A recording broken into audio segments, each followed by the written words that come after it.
The passing itself is fairly uneventful.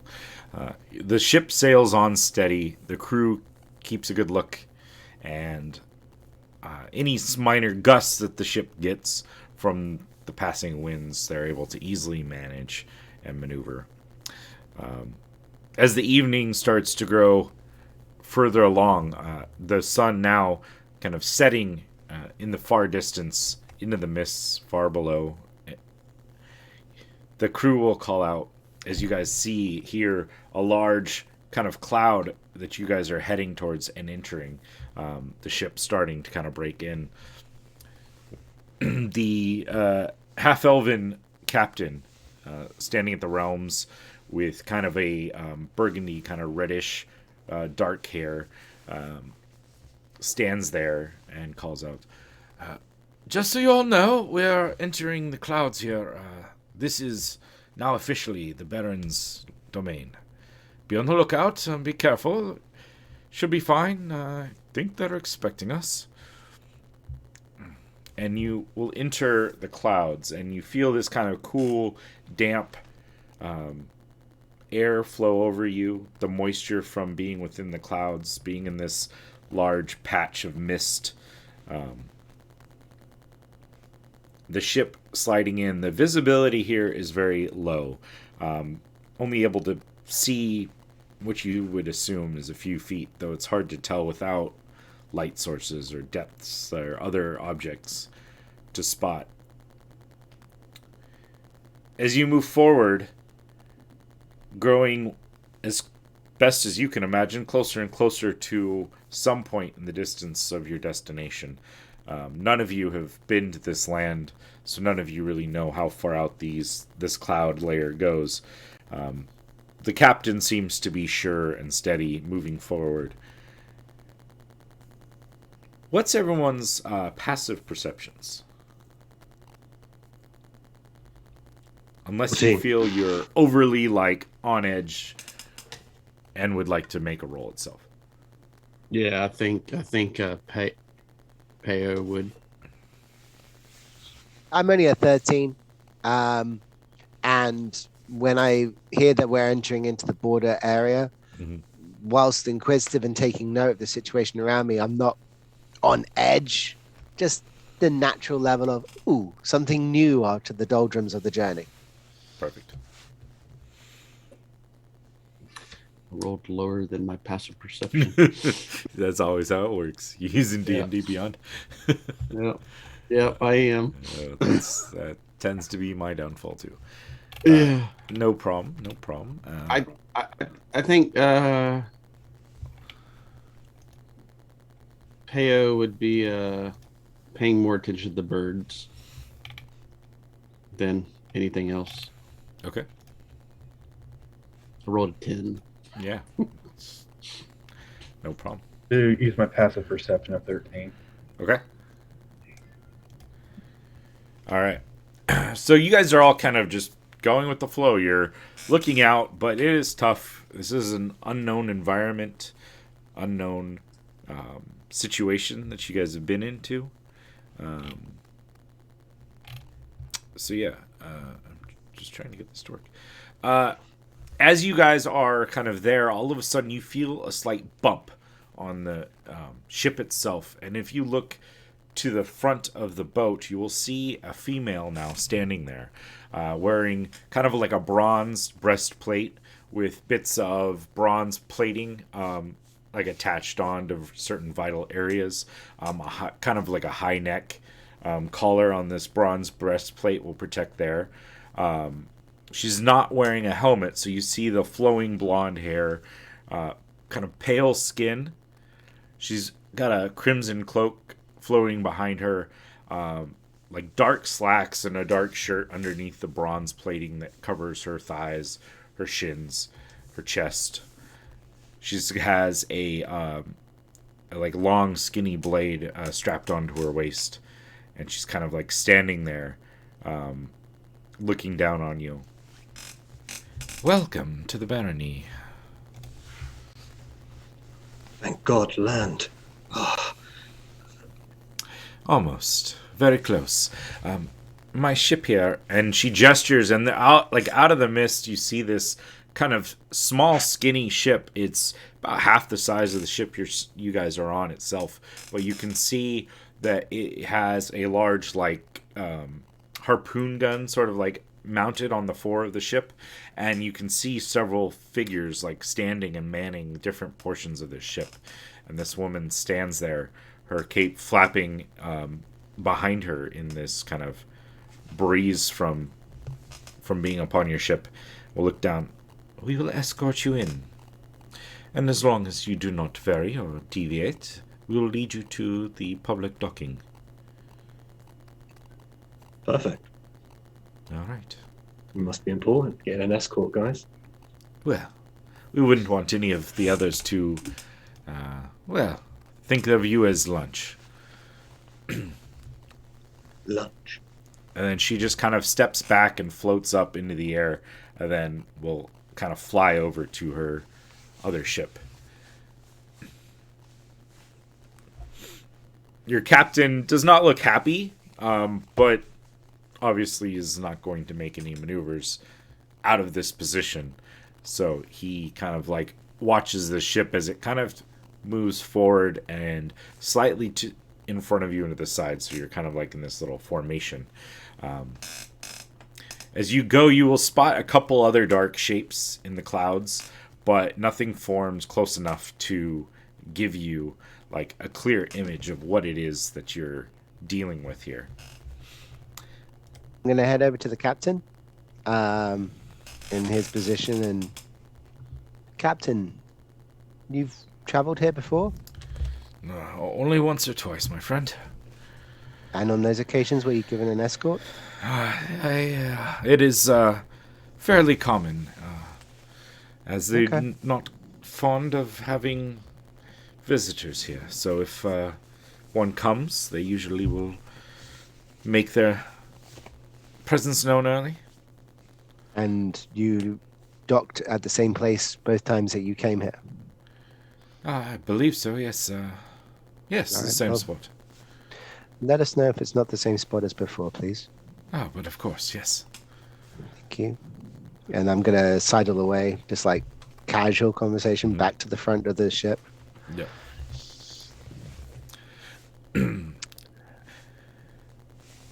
The ship will Cora? keep going, and you start to see like faint bits of light in the distance, like the flickering of what you would assume is either like torches or fires in the not too distant in front of you.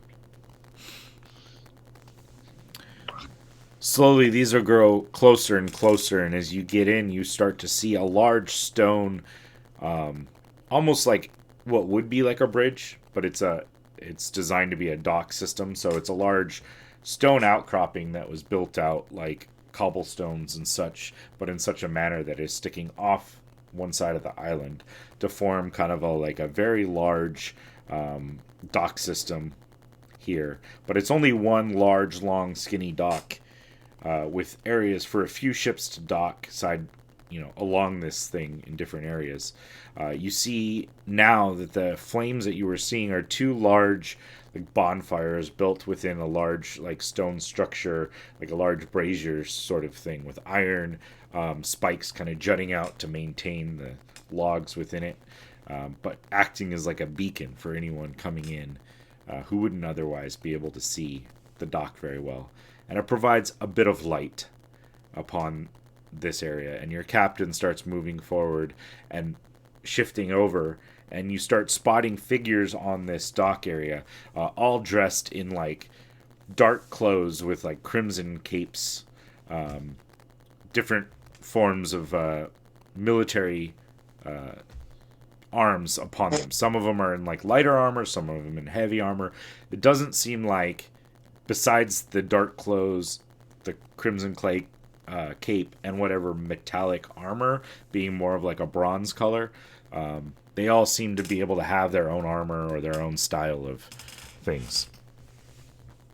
So they all tend to look like they're the same size as the half-elf, or humanoid size, or any which are of a shorter persuasion?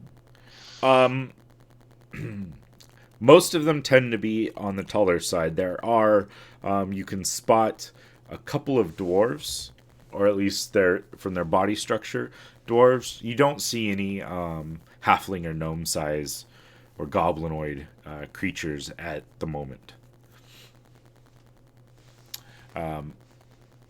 One of the figures is gesturing the captain over to like kind of dock in a certain spot and waving a torch, kind of like guide him, almost like the airport with the two batons sort of thing, but just using one, just kind of like waving him in the direction of the spot, of which your captain kind of slowly eases the ship in, and bringing the ship to a point right up near the dock with a few feet distance, and being able to bring the ship to a nice smooth stop. One of the other crewmen runs over and grabs a deck, like a board with rails on it, to bridge that gap between your ship and the dock itself. Well, guys, I'll stay here unless they kick me off. Hopefully things go well for you. If we have to leave in a hurry, well, I hope we don't, but I'll do my best to get us out of here. Perfect. If there's any issue with you on the ship, can you do you have a flare gun or some kind of signal you can shoot up so that we can see it from a distance? I mean, if there's an issue, I'll do my best to give you something obvious. We do have a little bit of magical ability, so if you see a group of orbs floating in the sky all bright, then it's probably us. More sure than likely. To get away first. Don't be a hero. Yes? No worries there, my friend. I don't mess You're with no good to vampires. us dead. That's what I'm saying. Well, good luck. Bring back that prince, or maybe at least a deal to get him back. Shouldn't be a problem. Try our best. Does anyone know which way we've got to go? I'm fairly sure that they're going to tell us where to go. And I point to like the large military conclave that's waiting for us on the docking area. Yeah. There's We're probably going that way. Yeah, there's probably a dozen or so that you can spot, all in this crimson and bronze, with dark clothing underneath their armor, and you see the man who's standing there at the bottom of the stairs. There is a male, looks human, fairly pale skin, dark hair, and he has the crimson cloak and all of that. He's got kind of like, he's got a short sword on his hip, and he stands kind of waiting for you guys with the torch in one hand and waiting. He looks fairly young, probably in his early 20s or late teens, but you can spot like scars in various parts. Like he's got a scar across his cheek, and part of his he has like shorter sleeves on, so you can spot like underneath his like gauntlets that he's wearing, these kind of like leather gauntlets that have a little bit of metallic protection there. You see like spots of like scar marks underneath. Can I take a moment to slide up to Alric? Yeah, of course. I suspect they're going to approach us and be as antagonistic as possible. And I have a sensation that perhaps that would be something you might respond to normally. Could I ask that you perhaps not show your full hand at this early stage? Of course. There should be no problem. I'm just saying, if they're looking to make a problem, let's be nice. Very well. I mean, won't until hold. we have to not be nice, and then you do what you have to do. Yeah. Okay. And he will kind of wait there patiently Several of the other military forces are going to kind of spread out a little bit, giving room. So it's mainly him in the foreground with a few standing behind him. One of the dwarves will be standing near him, and you can tell that there is large, hulking kind of like Goliath figure standing next to him, who actually is like shirtless. So he's just got like basically like the black leather pants on and a crimson cape and a large like battle axe strapped to his back. And they're waiting as you guys, I assume, exit the ship. Yeah. Oh, he must be cold. I mean, be respectful, but yeah. Don't get me wrong, I'm loving the fashion in this place. The red capes are amazing. They definitely have a look, don't they? Why do you think they have the high metal right around their necks? Yeah, that was. Yeah, yeah, exactly. And There, now should we to- go? Should we go say hello, Pyre? You can. Badges. And with that, I'm gonna step off with perhaps Hendrix. Yeah, next I'll to me. follow along. Okay. I will follow. Right. I'm gonna look back at Cora, who's staying on the ship. I'm like, I'm following along, kind of quiet, keeping an eye out. You don't Give it- want anything biting your neck. yes, Pyre. We know. Thank you, Pyre. Badges. The figure there standing on the dock who's kind of stepped forward will kind of wait for a moment as you guys start stepping forward. Greetings, friends. Welcome to the Barony of Raznich. Thank you.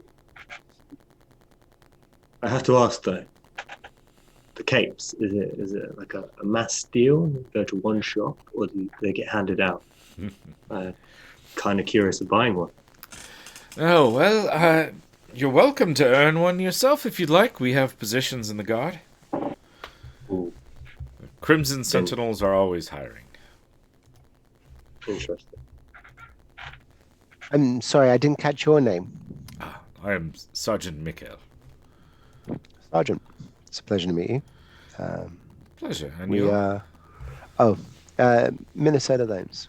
Nice to meet you. Minnesota. Apologies, Hendrix. Pleasure to meet you. Yes, I also give a slight bow, as befits a sergeant and no more. Yeah. Are you taking us to the barony directly? Ah, yes. The Baron is expecting you, so I am to make sure you get there unscathed. It's been a long journey. May I suggest that before we actually are granted an audience, we have an opportunity to refresh and recuperate? Actually, yes, I was going to offer you. And he gestures towards the end of the docks that you can kind of see some torches hanging off a few very like gray stone buildings. Not huge, but fair and sturdy size ones that definitely look like they could sustain like combat if they needed to. So it's like kind of fortification / housing area, and you see a few other like smaller structures nearby, similarly constructed out of the same sort of stone, but not necessarily to sustain battle. Just these front ones you can see. And gestures towards the buildings. We actually have some food prepared for you if you'd like. Some water basins to wash up. If you guys need to rest, you may very well rest as well. Thank you very much for the hospitality that you're extending us. It's very kind. Yes, well, we wouldn't dream of harming diplomats untoward. Of course.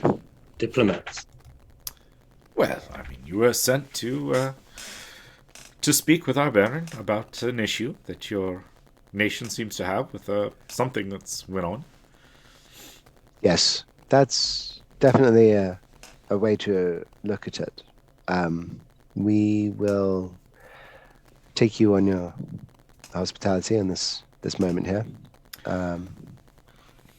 When would the Baron be expecting us? How much time do we have? How much time you desire? Your prince is currently out there somewhere. I don't know all the details, but I wouldn't dawdle too long, but take whatever time you feel you need. And he starts like leading you towards these buildings as you guys talk. Casually walking, the dwarf and the Goliath kind of figure kind of form up kind of behind you guys, with the rest of the military sort of casually moving about. They're not necessarily walking as straight guards, but they're definitely keeping an eye on you guys, with a few remaining back near where the ship is being docked. But it doesn't look like they're all being very casual about things. They're not like trying to board the ship. They're not trying to, bother anybody. They're just kind of meandering along.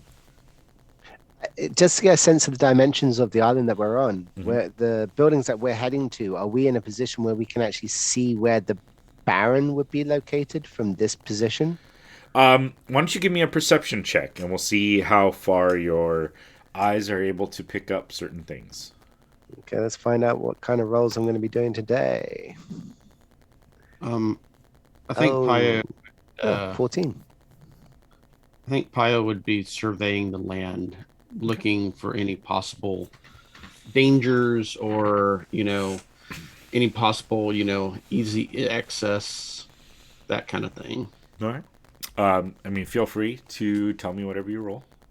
As you guys are walking down this dock system, you can kind of tell it seems like the clouds have thinned out a little bit more at this point.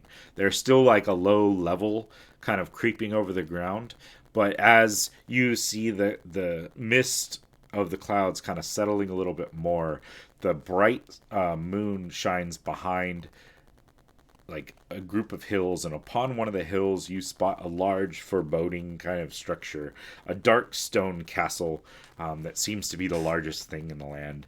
A few lights shining in various windows, kind of standing a stark contrast to what the rest of the land, as you spot a few little structures here and there, most small houses that from this distance are hard to tell their quality, but there's a few like larger almost mansion estates set up as well, but this is by far the most obvious and foreboding structure upon the area. Right. So you'd be able to see it. It is a distant ways, but it's not a from a few other landmarks, it's not the largest island. It is probably like a quarter of the size of the island you guys left, but still large enough that there are areas that you won't be able to see from where you are. Right, okay. Peo, what did we roll? 16 for basically for the land survey. Yeah. So because he's not really too much into the buildings and the people and stuff. He's more about the actual land itself and strategic places of that nature. So you spot first of all, there are a few small like areas of scattered tree growth. Everything that you see there, it's kind of like these large oaks that are dark and almost like the leaves are almost like a gray. They still have enough green on it that you can tell that they're trees, but they're definitely not like the vibrant growth of trees that you would get upon your lands. These oaks are kind of dark. Do they look almost sick? Yeah, like they're surviving somehow, but the sun doesn't seem to, provide them with much. As you would guess, this island, as you've seen, kind of like the mist covers most of it when it's bright out. So these trees are kind of just sucking up what little they can to sustain life, or perhaps they have other means, but from your distance, they look a little sickly, like starved for the proper nutrients. You also spot a couple out of like a group of bushes. You spot a couple of yellow eyes kind of peering in your direction. I'm gonna watch, see what they're. And they stay. Like, there's two yellow eyes peeking out of like a bush area or a set of bushes in the darkness. Too dark for you to see what it is. Just the glint of the moonlight or the firelight from various torches in the area glinting off his eyes. I think I'm gonna move up next to Cora. Cora.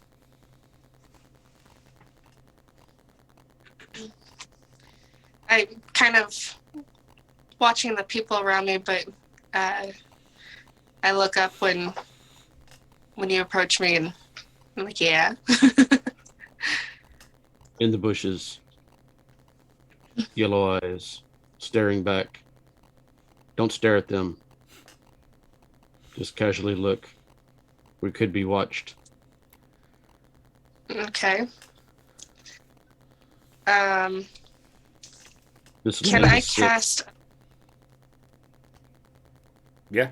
Cast what? Can I cast animals? Sorry, what was that? I broke up. Can I cast locate plants and animals? Sure. Yeah. What exactly is the wording on that one?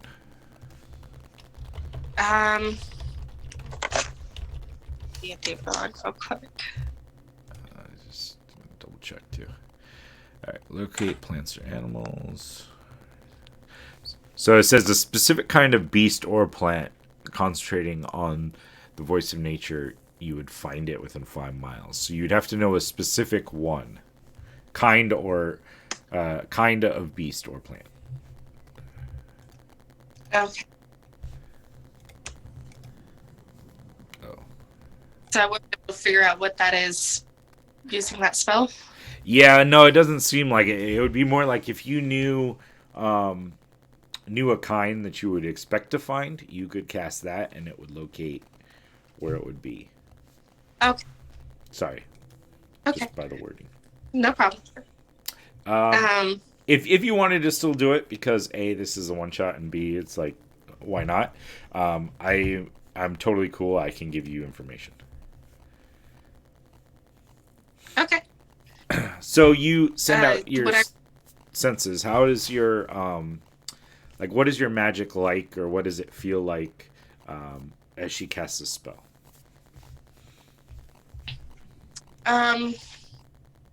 It just kind of skims across the land and picks up on the shapes of everything, and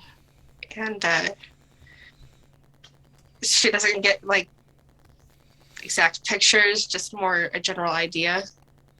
Okay. Yeah, so your senses kind of burst out from you in kind of a wave, prodding and kind of sifting through signatures of creatures and such, bypassing the obvious nearby ones. And you feel the sense of a large wolf creature, a dire wolf, that is peering out from these bushes. And it seems to feel you. And you hear this kind of low growl in the back of your mind as you sense out with it, and you pick up that this is indeed a dire wolf, but there seems to be a connection with the dire wolf from somewhere beyond. I think you're right. We are being watched for sure. You know what it is. It's a dire wolf, Mm. but I don't think it's here on its own.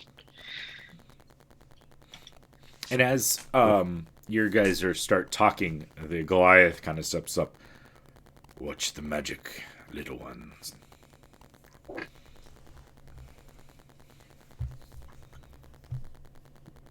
Do you know that I have heard that your kind can be taken down with a stone and a leather strap? You're welcome to try.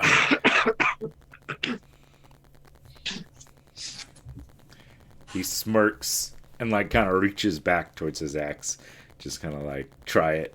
Kind of a look on his face, And as you kind of like look back at him, you see like his tattoos on his body kind of shift a little bit, and you see it kind of take the form of like a wolf-like face, almost like the mouth jaws open, the tattoo becomes like this wolf staring down at you, and the eyes kind of glint on his upper chest, not his nipples, but his upper chest. Eyes form in like this bright yellow flash at you really quickly. I'd look back at him, staring him down, like no fear whatsoever, and say, "Do believe your companion is hiding off in the bushes?" He just laughs a little bit. Up front, Sergeant Mikkel, without even looking back, behave there. Come on. Let's get you guys inside. Don't worry about the wolf. They won't harm you. At least not yet. And he opens up the door. And inside, there's like a big fire burning in the fireplace. It is warm and bright inside this room. Torches line the interior of this building.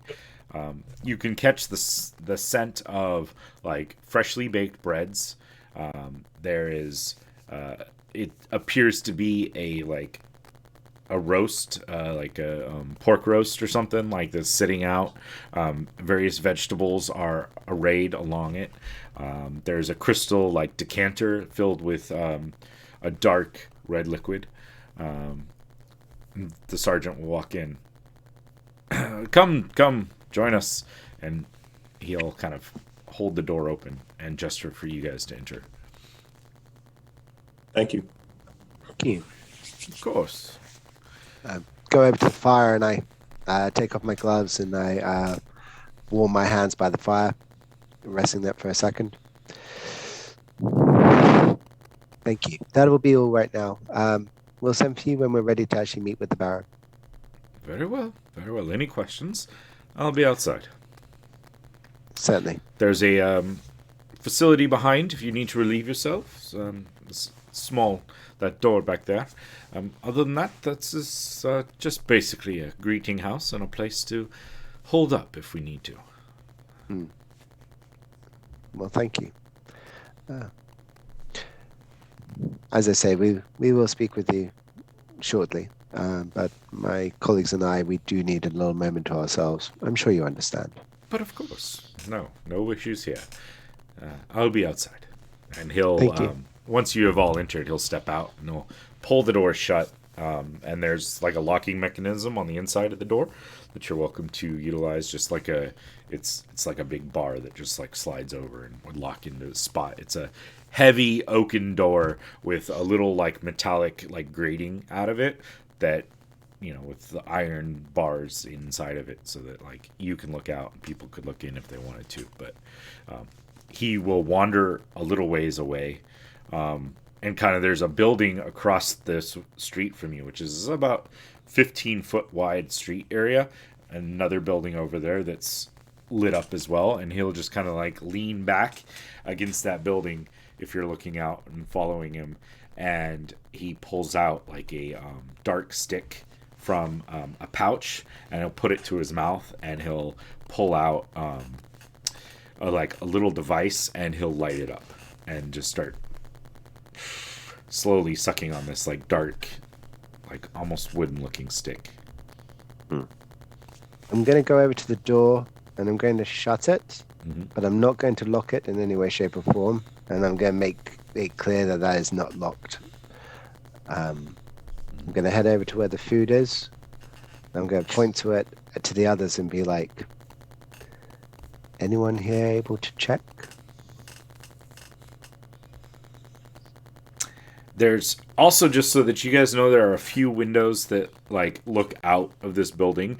The ones facing into the barony are kind of like larger windows that are more like they can be shuttered up, but right now are held open. The ones that face the exterior of the island are smaller, more like arrow slit style windows. Sure. I'm able to look at that and acknowledge the fact that this is designed to be a defensive holding if necessary. And I can probably surmise that every single building in this area is probably designed and built in the same manner. because it's exactly what I would do. Mhm. I'm going to look at the food again and say, I don't suppose I have to be obvious enough to say, don't eat the food and drink here. Hendrix Eat your own. puts down the cake. I want to cast Detect Poison and Disease as a ritual. All right, perfect. Yeah. So you take your 10 minutes or so to formulate your ritual. As the spell releases, you detect no poison, no disease. It seems to be Okay. perfectly fine. I wasn't worried so much about the disease, but the poison in terms of anything that could slow us down in any way, shape, or form. Things Besides- are dead. Yeah, with all due respect, Hendrix, do you really need that cake in your life? Moment on the lips, lifetime on the hips. I get it. I put the No cake judgment. back. I just need you fighting fit.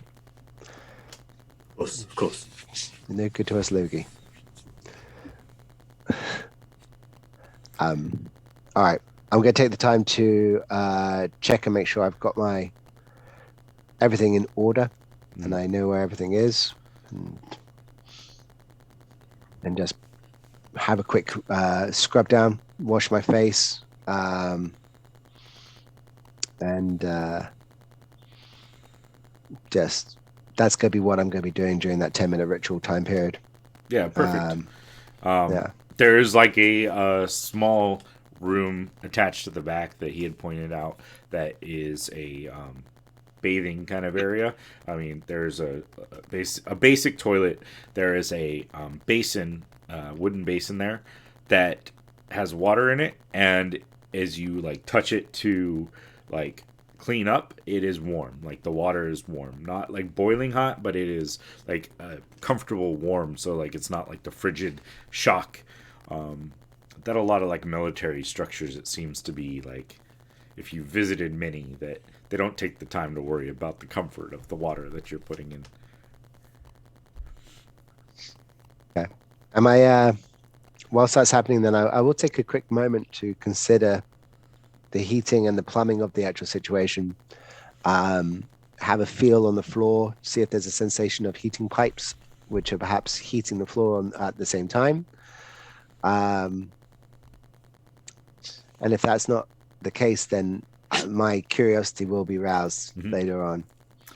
Where's that heating coming from? Yeah, the floor itself doesn't seem like it's emanating any sort of heat. Like the room itself is warm enough just from the fire that's burning in the hearth in the other room. If you would like to investigate further, then you're welcome to investigate further. I'm not that fussed about it, Okay, to be honest yeah. with you. I mean, if it's hot water, it's what I would expect. Yeah. I'm surprised that my expectations have been met at this early stage, especially for what I had previously considered to be a purely militaristic institution. Yep. Cool. All right. Anything else you guys would like to do while either waiting for Alaric to make sure there's no poison, or afterwards, once he has let people know that poison is not within? Well, so far the food seems safe. Good. At Cora least everyone is gets a look- chance. Eat at your own risk. excuse me. Cora is kind of peeking out through the windows, just kind of keeping an eye out on everybody outside. Yeah. You would spot the the sergeant's still leaning up against the wall on the other side of the street, kind of like looking at the door, but he's just sitting there slowly puffing on this dark stick that he's got in his mouth.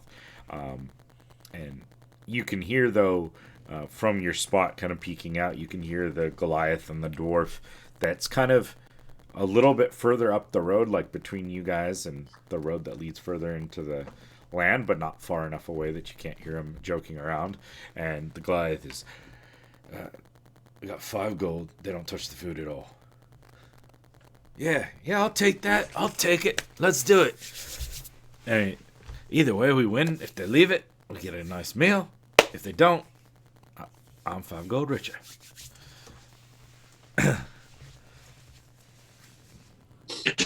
I sort of share information with Pios.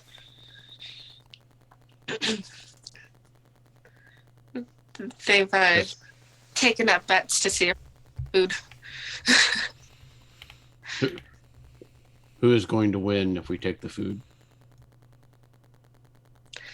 The Goliath gets 5 gold if we don't touch it. We will touch it. And Pius goes over and just grabs a whole handful of nuts and puts them in his bag. And berries and whatnot. I mean, he doesn't actually eat the food. He just puts it in his bag. Hendrik sees this. And then picks up a plate and throws it up against the wall. There. We have touched the food. The Goliath will not win. Pio, if we really want to make sure they don't win, we should mess with the food knowing that they're going to eat it. I'll take a cake before this ever happens. I'm going to look I'm going to look, roll my eyes and just move past it, fine. He took one. Yeah, whatever, it's fine. No judgments. Well, obviously a bit late for judgment. Alric, do you have anything you can add to the food? Not necessarily. I would severely enjoy watching the dwarf and the Goliath having a case of the runs. Oh, unfortunately, I don't have the magic. Or well, Go on. I shudder to think what a Goliath with the runs is like. It would be but- epic. About 35 feet. Oh. Oh my god. I can't think of anything. A shame. And what No. about you, Badger? With all your knowledge of the wilderness, you had nothing. Something. It will take me a bit. And Badger, Pius begins looking around the room and finding weird stuff to mix in with the food. What are you not eating? Show me. I just point to the food which is there, He and looks over it. but then I take a look at and I think about it for a second. I consider. I go. I point at the pork and I go, the meat. That's what they're going to want to eat the most. Oh yeah. Immediately look over at Hendrix. Are you eating this? No, Are you eating no. all the- I'm good with my one. And I'm gonna try to concoct something. What do I need to roll? I don't know. What do you want to use? I have survival. Yeah, sure. Uh, Survival. Oh, can I aid him in that? Yeah, why not? Give him that.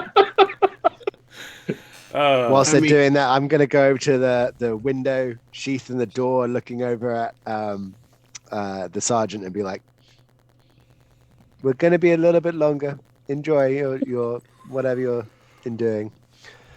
And shut the window sheath on that again. Yeah. So Pius, with Aldrich's help, yes, that is good. Scrape that off from the top of the ceiling there. I cannot reach that. That will give good movement. Taking my javelin. And Pius collects all of it, and then begins stirring over the. We got a fire going on. Yeah, there's a fire in the hearth to keep the place warm. Yeah, so Pios tries to make basically like a coating or something that you would brush on like pork, like a glaze. Yeah. A glaze, yeah. Oh. So okay, here we go. So advantage, right? Since Yeah. Aldrich- okay. First roll. Gotta love 12. D&D. You're like, Right. you can do whatever you want. We're gonna poison the food so they get the runs. Not bad, but not good either. I rolled a 13. Okay. So All right, cool. Let me make a note so I know what you rolled for when I decide I want to roll against that. Okay. Perfect. And I look at everybody after doing that. Do not touch the meat. Good note. Well done. All right. No problem. And anything left over, I'm gonna put into a little small, To go back. to go bag for my just in case if I need it later. All right. Cool. All right. What are you guys doing? I'm done. What's next?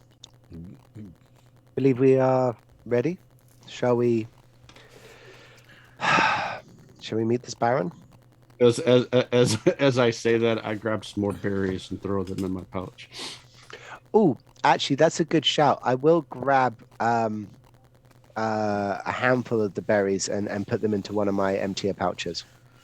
All right. That's okay. Yeah. Okay. I grab a couple apples. There you go.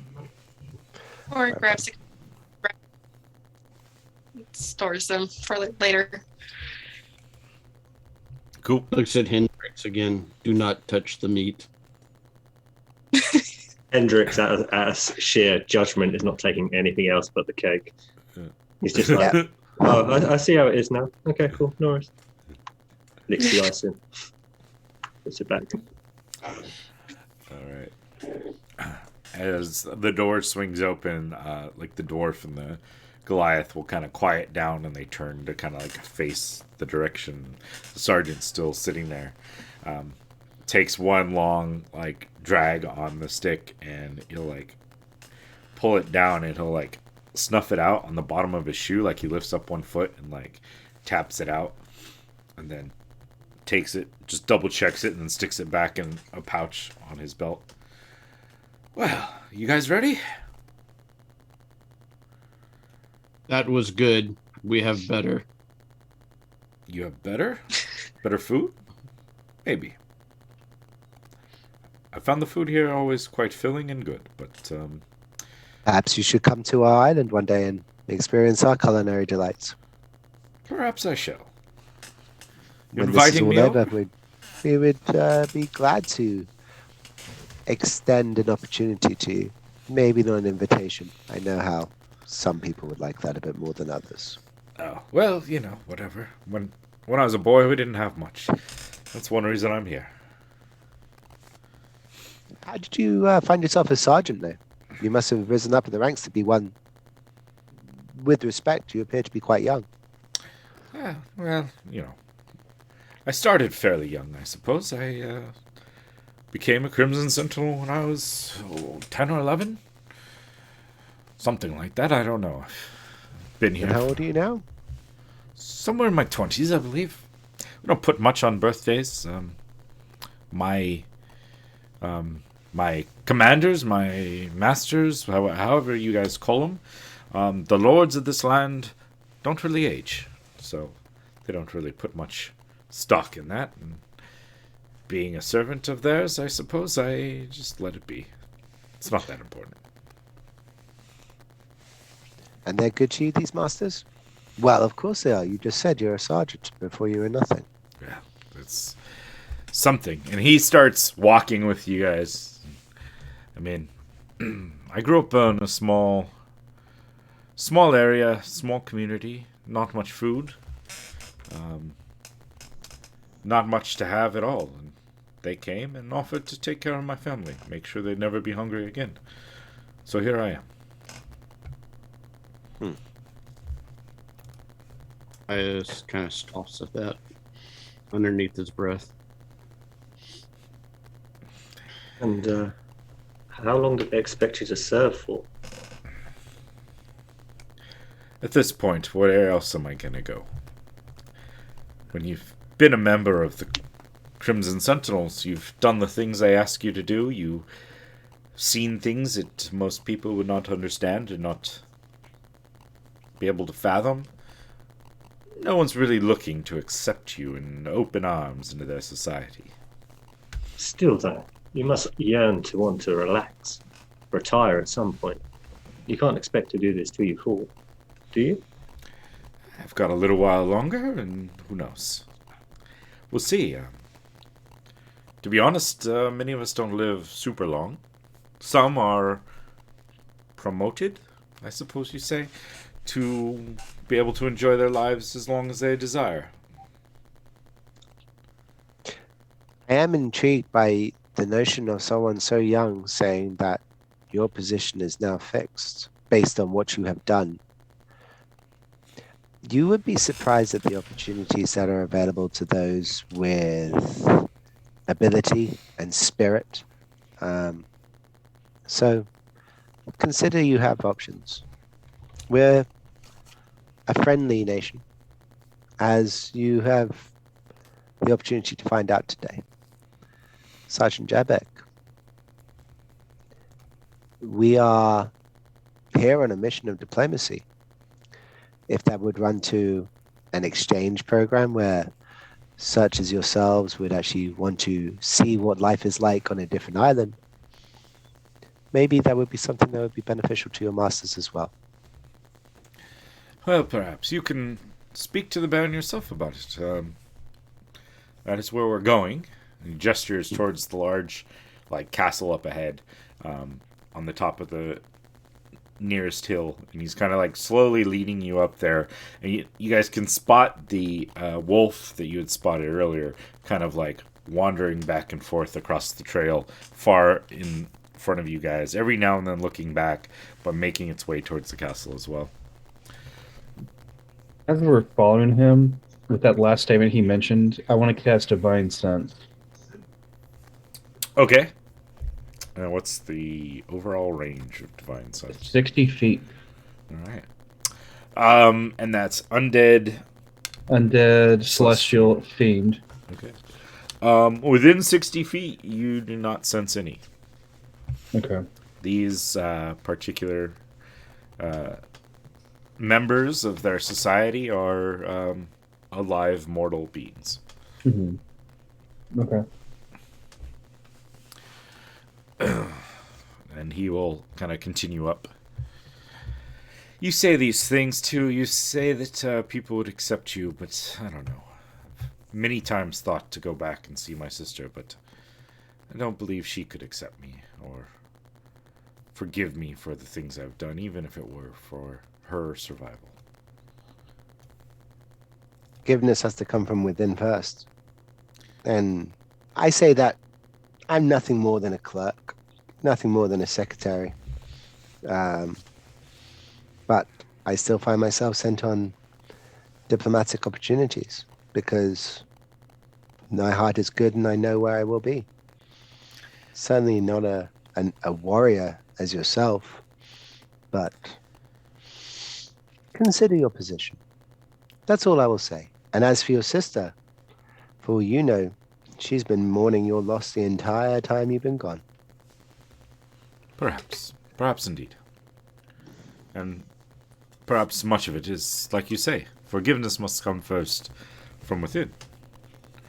And I'm not sure I'm ready to forgive myself for the things I do. You speak like a holy man, though. Oh, no. When I say clerical work, I mean literally with paper and pen, sir. Wow. That must be incredibly dull, but okay. Yes, it is. I'm an incredibly dull person. Certainly not someone worth thinking about twice. Could very well be while you're here. Dull often wins. The pen is mightier than the sword in some instances. And the simple fact is where some people will settle things with other avenues, my way is to simply find what it is someone wants and provide that need and assuage it. And he's leading you guys up, and you guys get to the point where you're getting up to the castle, and there's a turn in the road that kind of bends around and comes through this very high, thick wall that kind of so it doesn't lead straight on from the road. The road comes up and then comes around part of the wall and up a set of stairs, and the wall kind of is thick and high around this whole area. There's a gate that has been raised, and you can spot other members, obviously with the cloaks and the bronzed armor standing on the walls nearby,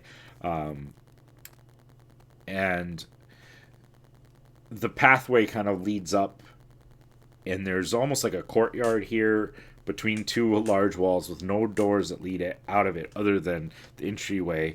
And as you guys make it in, that gate shuts, and the one in front of you will rise up, leading into a larger courtyard, which you can spot ahead of you will have a set of stairs that lead up into the main castle itself, with several like more militaristic barracks, like a stable area off to one side, an area that looks like it would be a forge and kind of like a practice grounds for the military to use in this kind of open courtyard with a little bit like a fountain in the middle as well, like providing a little stream of water. Minnie's going to be absolutely attentive at this point, by the way. He wants to know the exact height of the wall on the outside. He wants to know the mechanism that's going to be working for the door that's shutting and allows the second door to open. Mm-hmm. He wants to have an idea of the depth and the width and the metals and the materials that are involved for those doors. He wants to know where's the materials on the outside of the doors, the idea of how old the stone bricks are, the fortifications, have an idea of the numbers of the soldiers which are around at all times, have an idea of lines of sight as he's moving through, taking into account avenues as he's walking down the route. He wants to know where the forge is and how brightly that burns, whether there's anything flammable around. He's taking into account every single intricate element of this fortification for defenses and approaches into it, avenues in and out. He's looking for where is the nearest window which will allow him to exit over the top of the wall. All of these different things Minnie is taking into account as he approaches it, all the while claiming absolute dull as dishwater. Perfect. I'm going to ask for 2 different roles because some of those I think will be more of an investigation matter, just because they use your intelligence. Not that you are physically touching things, but I think like mechanisms and the use thereof would be more intelligence. I genuinely thought I rolled a natural 1, but it was a 7. Okay. So 6 on the investigation. Yeah. And then a perception. Yeah, okay, that's my bag generally. Oh my god. Nope, I actually rolled a natural 3. So give me a 6 on that bad boy. Double 6 is It's dark, beautiful. man. Yeah, it's dark. It's tough. The walls are old, but everything's well maintained. It's tough to tell. The mechanical structures seem to be kind of like on the interior of the walls, so it's very tough for you to see. You do see, a few of the guards here and there, but it is tough to gain a good grasp on the exact military use of it. And perhaps it's because you're more of a cleric and you don't know how military stuff works very well, but do I know enough to know that I don't know enough, and I'm going to have to take a closer look at a second later date? Yeah. You kind of it wasn't such that you're like, oh yeah, I've got it. This is totally this. It's more like, right. Yeah, I wish I understood how all this stuff worked, sort of a thing. And perhaps looking at Alaric or Hendrix or the more military-minded individuals that you're kind of been traveling with, they may have a better sense of things than you would. Okay. Similarly, while walking in, can I check just to see where the mechanism to open the gate is? Can I identify where that is? I'd say probably that just spotting it would be more of a perception check of some sort to see if you see where the mechanism originates or where the all that works. Okay. I believe I just rolled it. I'm not following any of the dice rolling, so just sure. shout 18. it out. 18. Nice. You actually spot as you kind of walking through each side. There is you can see the figure, a silhouette of a figure in one of a window that's over the door itself that's able to look down and in. So there's one on either side. You spotted one as you entered. There was a man up there who seemed to be operating some sort of mechanism. So it's within the building, structure right above the main gate area. Someone needs to, whatever it is, throw a lever or actually with an 18 you see that he's like cranking this like almost like a wheel looking thing, but he's just like he cranks it up and is able to maneuver it in such a way that it raises or lowers the gate from there. I'll give Miss Minnesota a little nudge and be like, gesture up towards the guardhouses. Looks like that's the keys to the door. Nice. Gonna Keep your continue head walking. on this level, Hendrix.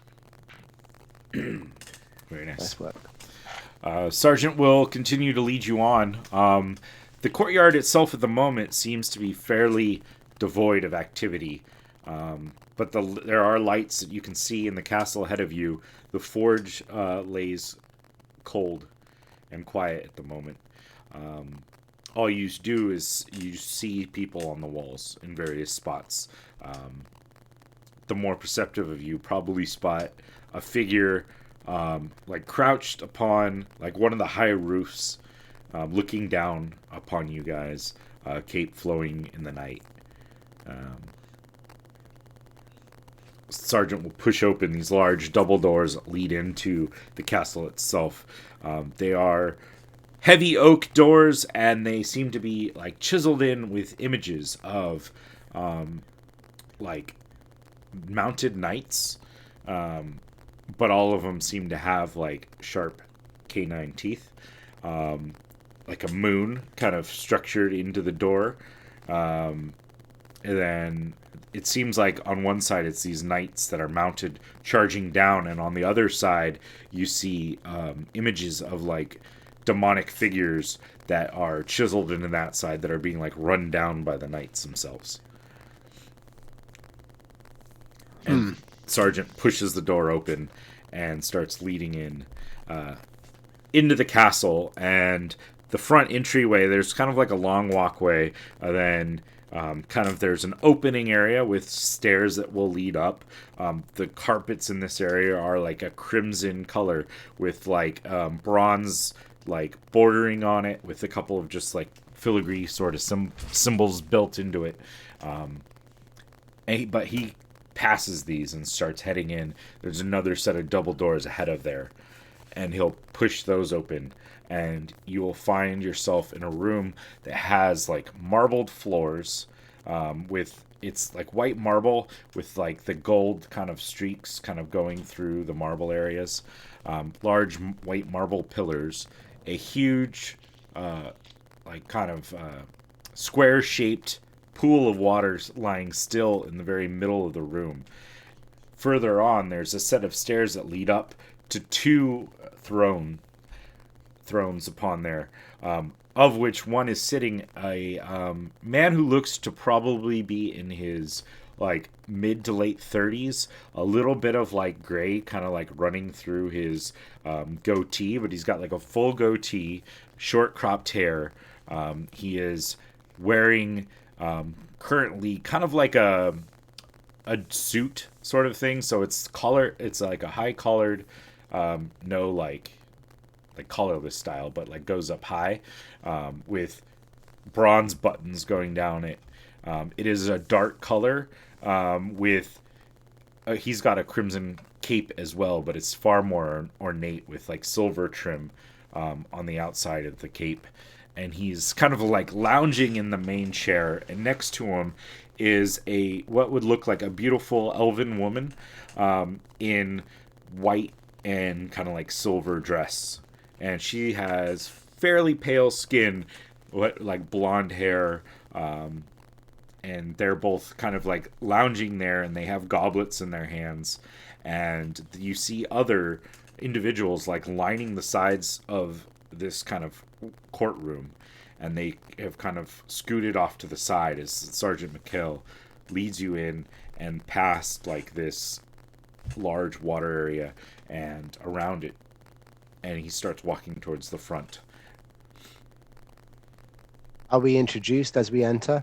Not as of yet. He's still leading you up. I just wanted to give you guys a second if there was anything you were looking to do or say, or utilize before I moved into him introducing.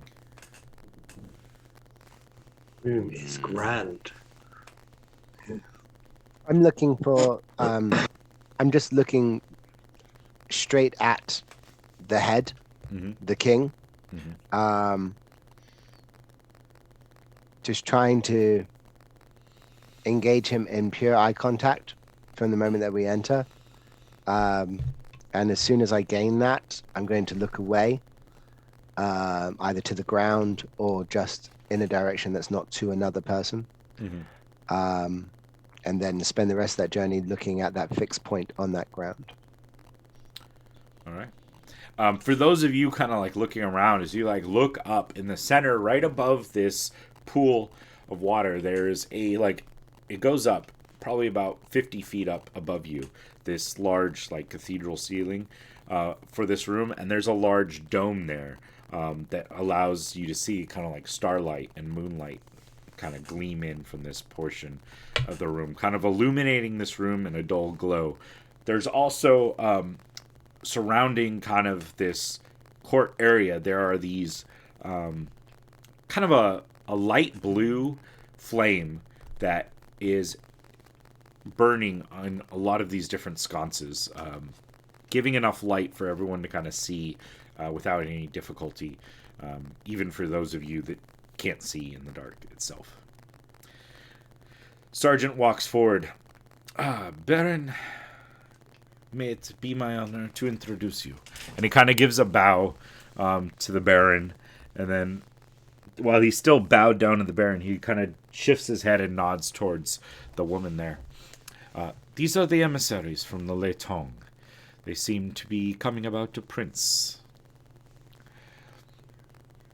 Emissaries, this is Baron Tristan Clazo, Lord of these lands.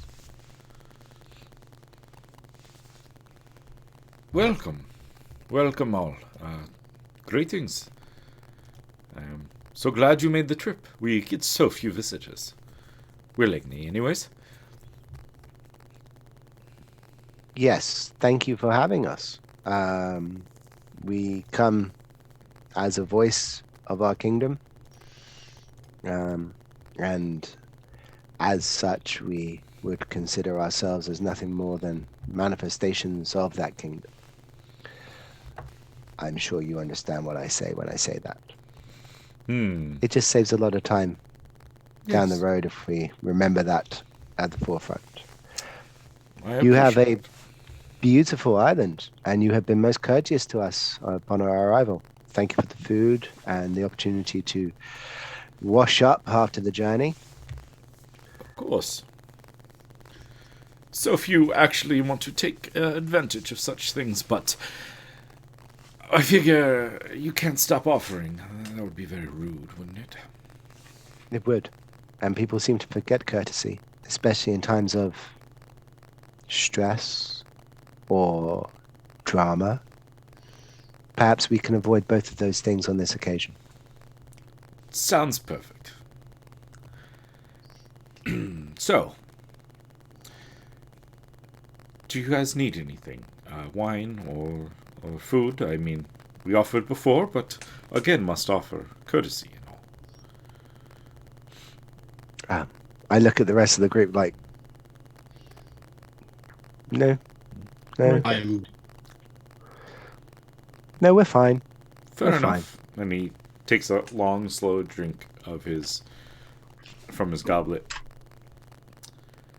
I'm going to step forward, stepping towards him. I'm going to continue walking towards him as I speak to see at what point I'm going to actually be stopped, see how close they will allow me to approach the king in this instance. Almost offhand, not really thinking about it, speaking on, as I say, you are, of course, aware that we are here to recover the prince who has been mistaken for someone else. Some error in judgment at some point. I know how these things can happen. It is easily resolved. We simply need to recover the prince, and we can be on with our way, maintain convivial relationships with yourselves, and extend that level of cordial conviviality to yourselves as well. As you're walking closer, when you get like within about 10 feet or so of the throne, you hear the growls of two creatures as two large, probably more huge, like wolf-like creatures kind of pad forward, like from behind these large thrones, and walk over and kind of like lay down somewhat, not directly in between you two, but enough that it's like you would have to pass within a few feet of two large, like these gigantic wolf-like creatures as they lay back down on the across the stairs, kind of in front of you. I'll stop about 5 foot away from them and be like, "Oh, nice puppies. Who's a nice puppy? Oh, yes, you are. Sorry, I just love a good dog. What? These are lovely breeds. I've never They seen are these kinds lovely. before. Well, their type did not survive much of the shattering. We have our own supply of them around here, though. Yes, they are. What's their names?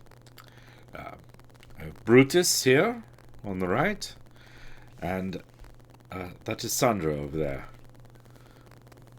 Brutus and Sandra. Mm. Hello. Hello. I've got some berries for you. Do you want some berries? Do you want some berries? No? Okay, that's No, they're fine. not much of berry people. Oh, dogs, I suppose, are not really people. Anyways. Perception. Can I get an insight on that real quick? Yeah, go for I it. want to know whether or not these are actual lycanthropes, or whether or not that's just how he really thinks about Brutus and Sandra, that they have personalities Yeah. and they're, you know what I mean? Yeah, do it. Anyone else, feel free to like jump in. Let me know what you're thinking or doing if there's anything you're looking for. I got a 14 on that one. He seems to often forget that they are not like what most people would consider to be sentient beings. Like Right. to him, they have their own personality, and perhaps like to your character, he wouldn't know enough about the breed. So, but this lord, the Baron, feels that they have like enough that they consider them people to himself. Like they are not actual lycanthropes as far as you can tell from your read on him, but he has that sense of like these are my kids sort of thing. Okay, so my follow-up was going to be, as an extension off of that role and from what you said, he holds value to these dogs. It Okay. seems, yeah. You can tell like the way he glances at them is almost like that's my With fondness. Yeah, Yeah, okay. those are my kids. Right. Yeah. There would be loss if something bad would happen to these dogs. Yes, Okay, good to know. but they Good to know. are big, like 2 or 3 times probably your halfling size. Like they are. Everyone's bigger than me, man. yeah. I don't like. Yeah, it doesn't bother you. Yeah, Like, it's the Yeah. way of life. yeah. It's like, oh, you're a dwarf. You're still 4 times my size. Yeah. That's fine. Yeah. The larger members of your party could probably ride these things with ease. Oh shit. Yeah, they're big. Yeah. They're pretty big then.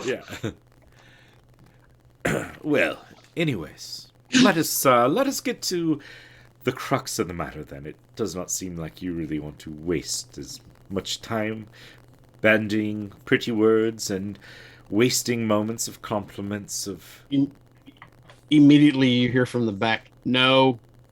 yeah, see. Business first, pleasure later. Oh, yes, if you would like pleasure, I'm sure that many would like to show you some of the more interesting means of our entertaining each other. You forgot work in between that. Yeah, business first, Badger. Absolutely. Yes, of course, business. You are looking for a member of your realm.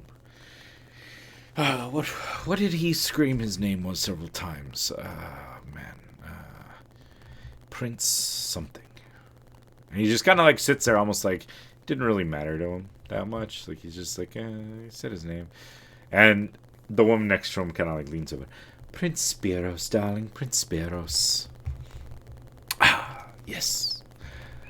The Prince Spiros, who was so important. They sent 5 delegates that I would venture to assume they don't care whether they come back or not. What are we talking about?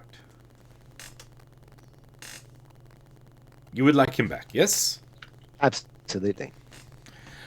Personally, I didn't care. He wasn't a sanctioned trip. He, luckily for you, wasn't a food run either. He was an entertainment run. What is, I don't need to know that at this point. That's fine. Whatever is your entertainment is your entertainment. My question is he alive? Oh, yes, yes. Yes, Can- should be. And he is of no interest to you. Other than the pure entertainment value he does offer to my court, yes. No entertainment. No matter. And what do we need to do today to consider you actually releasing him to us? That is an interesting option. He glances over at his wife, who kind of gives a smirk. Ah, we could use more soldiers. So here's an option. A simple one. A quick and easy one. You get your prince back now. No more problems. I'll send a word. He'll be brought to your ship, and he'll depart. You can remain guests and members of my court, and join my ranks for my Crimson Guard. Easy trade. 5 people your lords didn't care whether came back or not, for one prince that they cared a lot about. Or, I believe that's called an opening gambit, and as such, I'm going to move past it. I'm sure you would do the same if we had offered you something equally had to presumptuous. try. Had to try. Some I- people would love absolutely. to work for me. Of course, and they may well be in this court right now. Yes, they all enjoy their stay here. But I think you'll find that we are quite loyal to our king and country. Perfect. In which case, we are here for entertainment. That is why they are gathered. So would you like to compete in a game, a competition, so to speak? It's sort of an all-or-nothing gamble thing. You either can sign over your duty to us now, or you could go find your prince. Save him.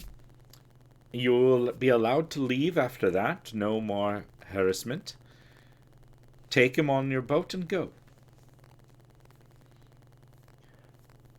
I would very much like to have an insight roll to be able to actually Yeah. read between the lines. And I mean, in my head, out of character, like, okay, so Yeah. sure. But I wanted to see if my guy's picking this up as well. Okay. Yeah. That's a 20. Uh, Dirty 20, dirty 20. Yeah. He's not really lying. He is glad to give you guys free passage if you guys go through his game he's proposing. If you're able to find the prince and save him, you'll be given free passage. If not, he's not guaranteeing you're going to survive the games itself. Do I get a sensation off of that insight check that whilst odds may be stacked against us, they're not going to cheat? Yeah. That yeah. the odds are not insurmountable. Yeah, it definitely seems from your read on things that he legitimately wants a good time. Like, he wants the entertainment value of this is far more important than anything to do with the prince or even your service in his court. He's actually probably happy, and you get a sense of that you didn't accept his initial opening offer of, yeah, we're going to surrender to you and we'll let my prince go free. Okay. I I hear what he says, and there's a pause as I take a look around the room. As I take a look around the room, I'm going to have a look at my group of guys, getting a read off of their faces, seeing what they're looking like. I've got a fuck it from Hendrix. I've got a Pio looking like let's murder everyone. Alric's like looking perhaps like finally something. I'm fucking bored. Let's do something. And Cora's looking at me like, what? What's Cora's thoughts on this? Cora is still like an absolute. Save the animals. Cora's got that poker face on her, man.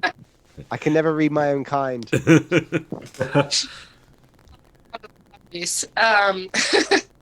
She's been sort of fiddling with the one of her arrows, just kind of letting you talk and watching the dogs and watching the Baron and she'd be up for the games. Right. So he's seeing you fiddle with the arrow as you're staring at the dogs, and he's like, right, okay. Looks like all four of them are well up for it. So I carry on my pass as I'm looking around at the whole crowd of the court, and then I come back to the king and I go, well, let the games begin. Excellent. Dear, would you do the honors? And his wife, this elven woman, will stand and slowly descend the stairs. But as you see, she just kind of like floats over the stairs down towards the water. And she kind of like floats past you guys down towards the water. And she makes a gesture with her hand, and the perfectly still water will ripple. And as it descends and stops and smooths back out, you see the scene of a dark field, moonlit, with several small buildings, a pathway going through the middle. You see a humanoid figure kind of like standing in the middle of the pathway, kind of like just lazily standing there. And then it like kind of jerks a little bit and like starts wandering off in a random direction. Well, somewhere over here, and we'll help you get to the starting point anyways. Within this area, there is your prince. You're not the only ones looking for him, though. One of our new recruits, so to speak, is also on the lookout for him. It's a little bit hungry. So, if you guys can beat the crew recruit there and save your prince, then we'll consider the game over. If you run into him, that I cannot vouch for you. And some of the other denizens of the local area who won't bother a new recruit may hinder your own advancement. But other than that, there you are. So it's a race. Yes. Sadly, you're a little behind, but you probably have more overall skills than this recruit. It's more Will you at raw least potential. Show us where the finish line is then. Well, it's... Perhaps a map of the entire area would Oh, be nice has it as actually well. has it got a point pinpointed where the prince is then? Oh, he just gestures like it's somewhere Oh, in that okay. scene, like it's somewhere. He's somewhere in there. I don't want to spoil the whole thing, but I will have my sergeant here lead you to the area, and then you may, from there, ascertain a bit of it. He'll give you maybe the outer bounds. Sergeant, you just say, show him where the fence lines are. It is kind of our normal setup area. We vary where we put people. But we enjoy the show. Yes, if there are places which are out of bounds on the island, it would perhaps behoove us to have a map of the island so we would know where not to go. Perhaps it would. That might not be fun, though. Anyways, Sergeant, would you like to show them anything you guys need before you exit? Refill your water, or some wine or any provisions? I mean, the clock's ticking, but anything you need.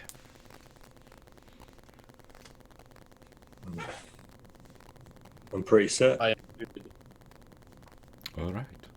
Sergeant, you may take Brutus with you if you like. Why don't you get them some mounts and lead them there so that they're not at too much of a disadvantage. He bows and looks at you all and gestures, and the dog that was laying in front of the Baroness gets up and kind of pads after the sergeant and kind of like nudges up against its shoulder, like putting his snout like on his shoulder against the sergeant, and he like pats him on the head. Come on, guys, let's go. And the sergeant kind of starts leading fairly quickly. As we're walking out, Mm-hmm. it's kind of in the back, watching ever so, carefully. As well as he's looking around, and he wants to find about this big. Okay. Shiny, not so much shiny, more like a polished, well-made stone. Like out in the Nothing courtyard rough. area, or Yeah, or even part of the building or any place of that nature, something nice, okay, something that's good weight. all right. Yeah, no, you could totally find something out in the courtyard, just like a.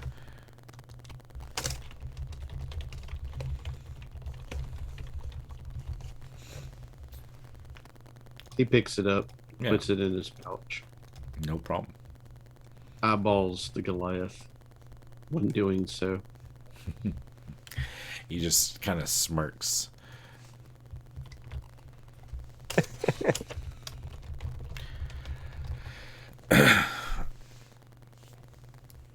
Jordan, go get them some mounts.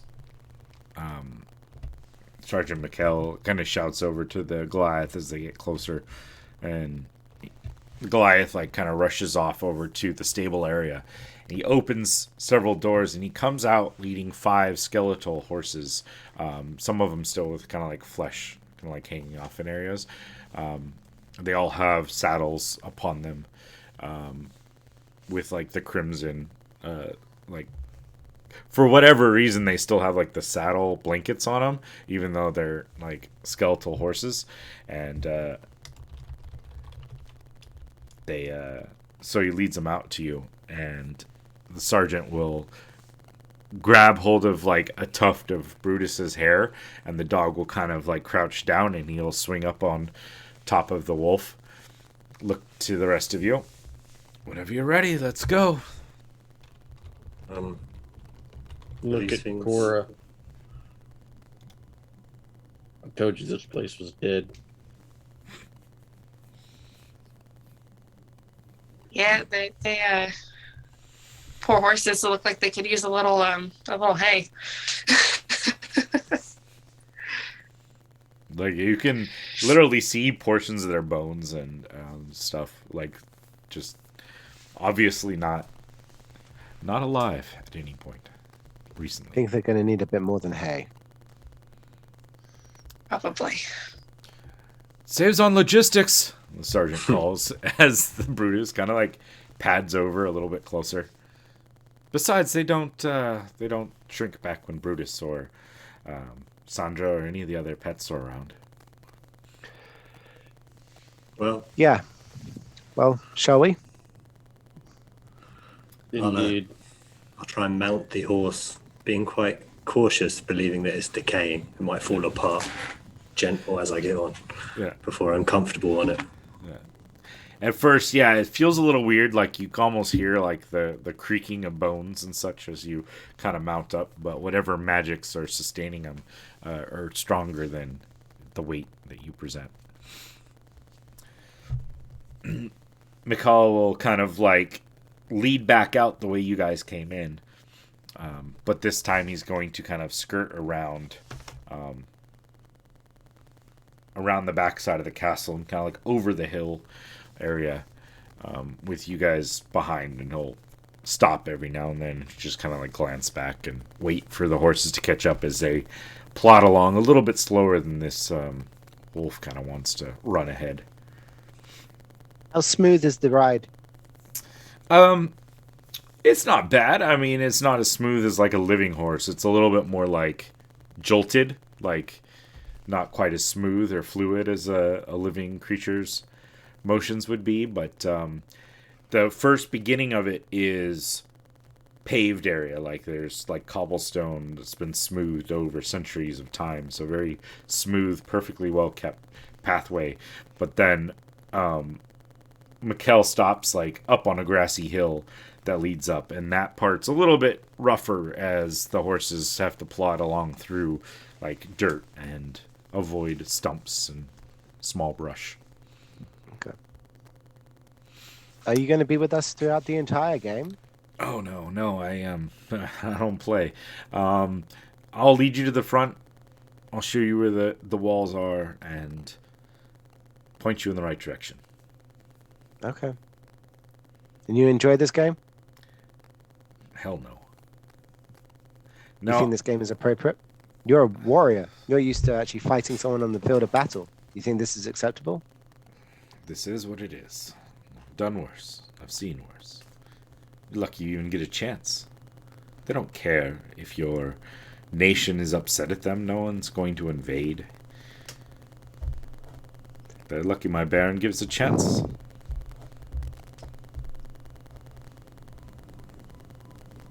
We shall have this conversation at a later date, I feel. Fair enough. He'll lead you down, and there's like a large 15-foot wall, like stone wall, that just kind of like engulfs an area that was once some sort of town or village. But as you like look down, many of the buildings are kind of decrepit, areas of them broken and open. There's fields that probably were once farm fields, but laid like fallow and just like rough dirt turned up, with like the remnants of picket fences that like would border in the farmland to keep livestock and others from getting in and bothering them. You see here and there a couple humanoid figures like just standing in the middle of fields. You don't see, there's like no lights currently going. There's a few like rolling hills that obscure some of your visions from places, but he'll gesture somewhere within the walls of this town lies your prince.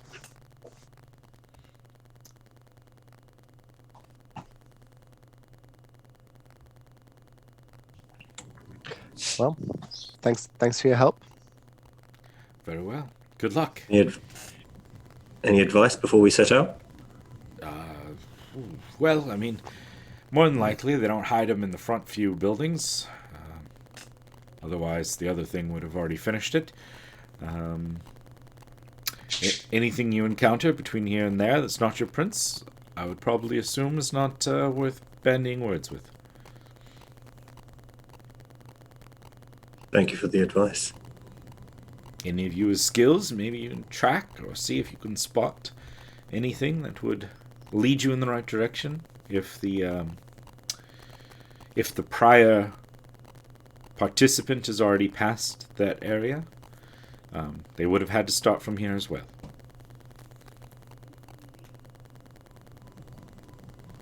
Okay. This is no way to treat a secretary.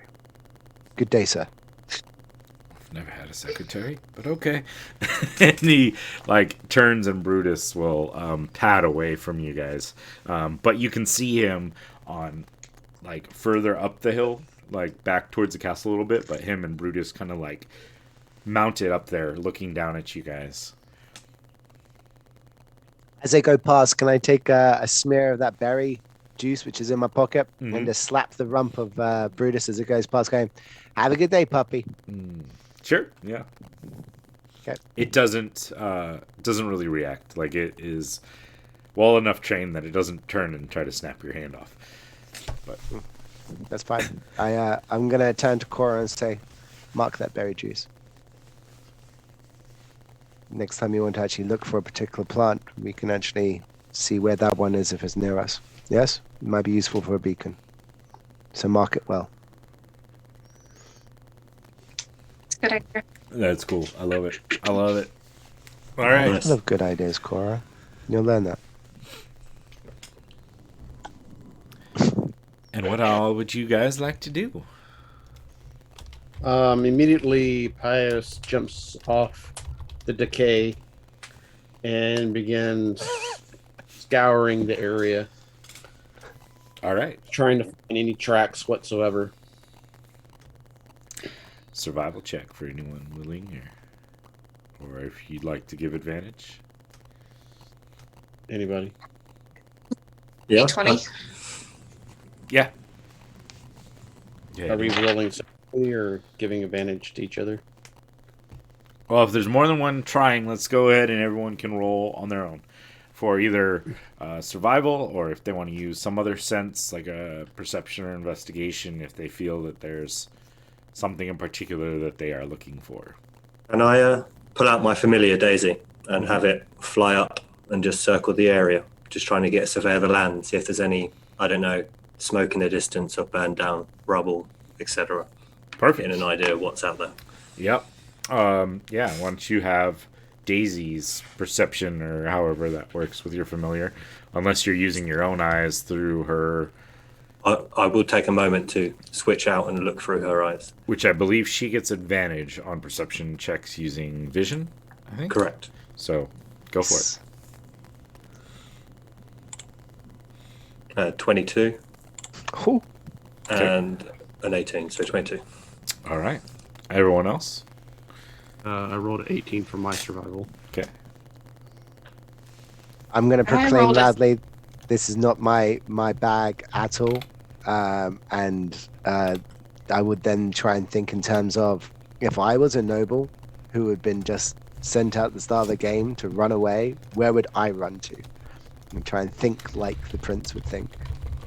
But, like, I'm just watching the others work, and I'm just going to stay on my skeleton and not move. All right. There are multiple areas, like the tracks here have, especially this entry point, have been long kind of like worn in. But there are spotted two sets. One, two more distinct and more recent. One would be that of a decent-sized wolf, not Brutus-sized wolf, but a decent-sized wolf, perhaps on the more dire wolfish side of things. And a set of like humanoid footprints, like boot prints, fairly like dainty, like not tiny person, but like probably like standard human size, but like not like big, thick, fat feet. Strike you in the immediate vicinity of that. The owl up above will spot that there are several fields out there, of which there are moving amongst like several of the buildings, like humanoid creatures that kind of like shamble and move around almost with no direct like aim or purpose. They're just kind of like wandering, meandering at a slow kind of shuffling pace. There seems to be 3 buildings in the area that don't seem to be totally out of like commission. That seem to be of decent enough size ones. There's kind of over further to the east, there is a kind of like a manor house of sorts, a 1-story, a little bit sprawled out building, with like a little courtyard there. And since your owl kind of flying around, we'll spot that there's like some sort of pool like in the middle. Like there's the house, and it's got like a courtyard that the house is built around with a pool within that one. Further kind of to the north, northwest of the area, your owl spots like a 2-story, smallish like structure, but it looks to be well maintained, well established, and there's another one like further to the west from you guys, kind of near the gates, like near the wall, but further to the west. There seems to be like a guard tower sort of thing, like it's a tall, like 50-foot high tower structure that seems to be there, with a like crenellated walls up top, and an area that looks like it would have like a bonfire could be built within it. Those 3 structures look like they are intact and perhaps a better location to attempt. Yeah. Does anything anyone like to do before you guys set out? In which case, let's take a short break. Let's see, it's at like the 12 after the hour, so maybe 10 minutes to use the restroom or whatever, and then we'll move on to the the final little stretch of this little adventure. Does that work? Sounds good. All right. Sounds good, guys. All right. Thank you so much for those who showed up so far. We do appreciate it. I'm having a lot of fun working through this. I'm brushing off some of the cobwebs because it's been a little while. So thanks for putting up with any stream issues I've had so far. We're going to go on a short break, and then we'll come back and finish this up.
3.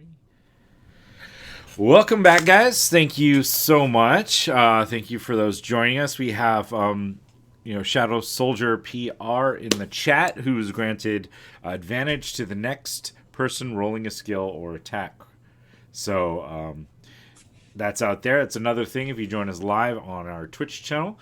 We do have perks for people who are active in the chat. As you earn points, you can utilize those points to grant out advantage, healing potions, things like that, for the players and such, or the DM. I'm just saying, I can take advantage too. I'll just throw it. No.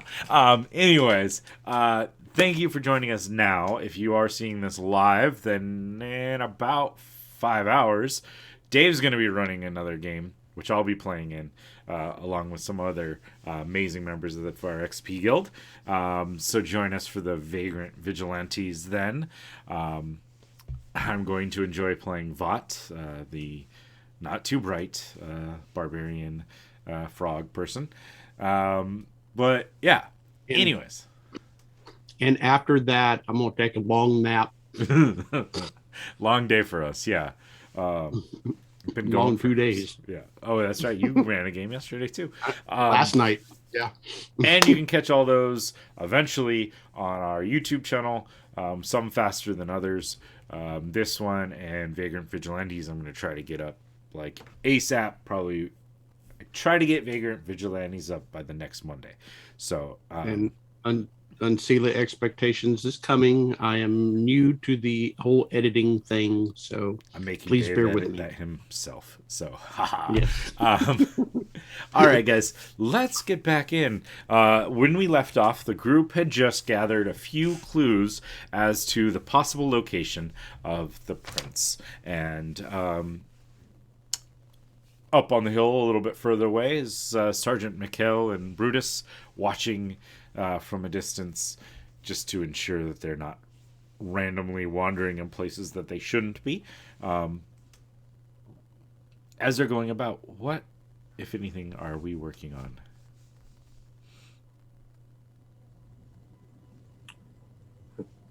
Guys, there's seems to be some structures in the distance. Probably safer inside than outside. Have I spotted anything with the 18? I mean, you spotted the paw prints of a large, like direwolf size canine creature, and near that, some slimmer humanoid footprints in the mud of this kind of area here. It not only looks like that, but dire wolves, more of them, and possibly riders. So be wary. We have four-legged friends that we must deal with as well.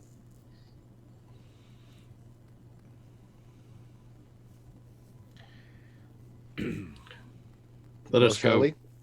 Yes. Let's make haste. All right. Working your way into this area, you spot in the distance a few of these humanoid creatures kind of shambling about.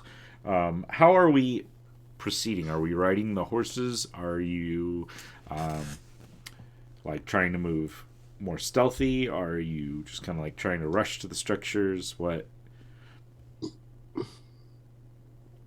I think Pios would definitely not ride the living carcasses and go ahead and move as stealthily and as quickly as possible on foot, trying to blend in as best as possible. Everyone else along that same border, or is If I notice somebody dismounting, I'd probably do the same, staying as a group. I'm following their lead Yeah. 100%. okay? Stealth rolls then for everybody. And I'll give you this. If anyone feels they rolled really bad, you can use that inspiration or the reroll, the advantage Nice. that he gave, but only one person. So you guys pick if you need it, Okay. or you can I'm save assuming it's Alric. The way he's laughing. Yeah, I got disadvantage because I'm wearing heavy armor. Rolled in that one. Okay, then Take it. go ahead and roll that nat 1 again. All right. Oh, not rolling that one again. Rolling that 20. I'll roll it again. It's fine. Oh, it's another better. nat one. No. way. Kid No you way. not. Click, click, click, click, click, click, click. So proud of you right now. Ugh. How's everyone else? It is a group check, To so glory. I got a 21. I got a 12. 18. Pale, what was yours? 19. 19. All right. All right, you guys are progressing through this area. You don't notice any of these shambling creatures kind of turn towards you and directly make for you. Like, as you're on this path, it seems to be fine. They don't seem to bother you. Yeah. Is there a specific, like, structure we're heading towards, or anything else we're using to get a better gauge as to there are 3 in 3 different areas, like 3 options in 3 different areas? So Following Hendrix Isle, I would assume. Maybe. Yeah. Shall we go to the one where did you say a fountain? I'm sure this running would make you thirsty. Indeed. Let us go. And can you be any more quieter, Ulrich?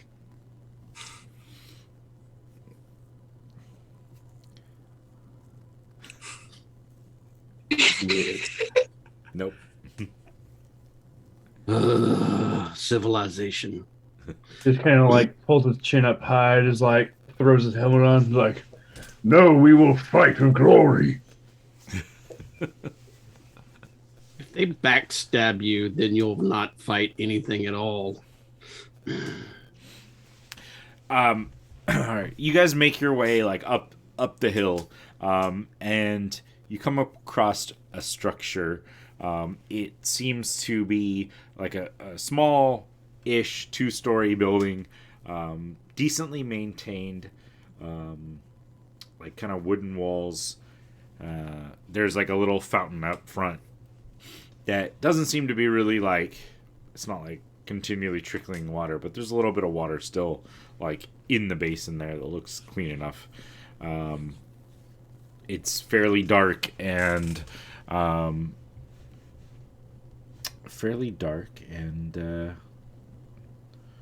not overly inviting, but there's a solid like double door there. In fact, we can go over to Owlbear if you guys desire, and I know we have one player who won't be able to due to constraints, but that is fine. So if you see, we have a large structure here with like a small stairway that leads up to like a double door area. This particular one looks almost like that's a fireplace, but I'm just going to use that as the entryway because I like the layout of it from there. And as you guys lead up, though the picture looks like there's plenty of light in there, it is dark. Obviously, I'm using the map that I had.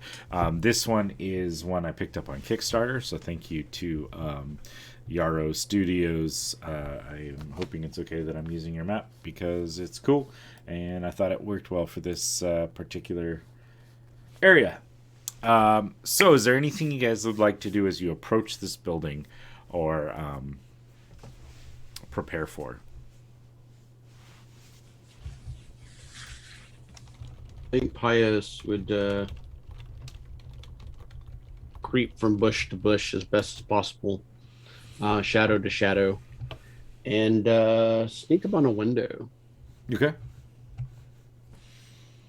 What would you like to do with as you sneak up on said window? From there, I'd like to actually stealthily peek in and see what I see.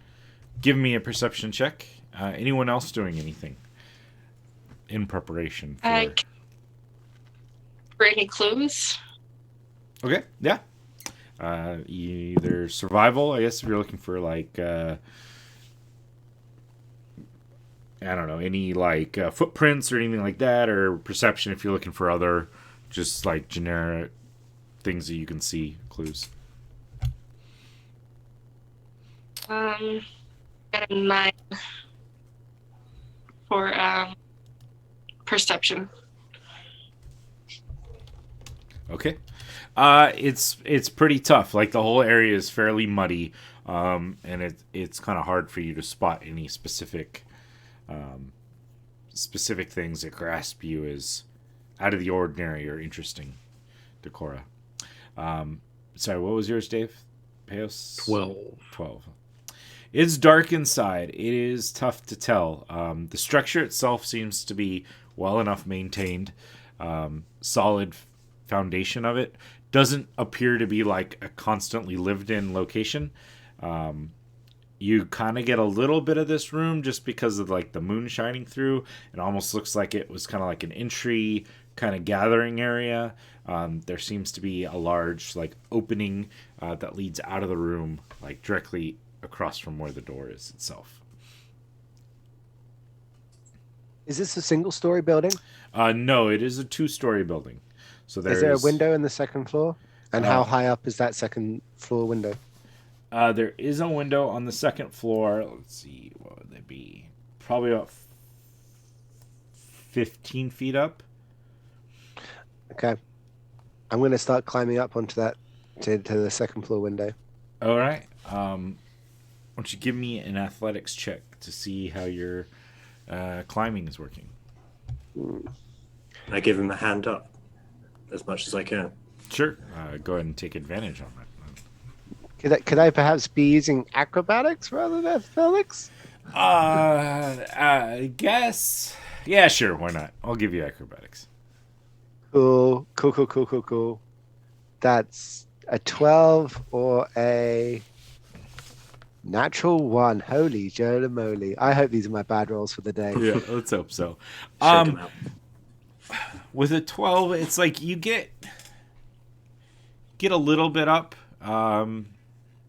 Heck, I'll give it to you. So you can get up, you poke your head up, and you kind of see an opening. Let me see if I can do this. I forget how to do this. This is how you do it. You see an opening of an area, and it seems to be like a room where there's like a stairwell that leads down and like a carpeting. So it almost seems like this is like the entryway to the second story of the building. Let me move it so the stream can see. The downside of Owlbear Rodeo is I'm using 2 machines so that I can't show the stream the DM views.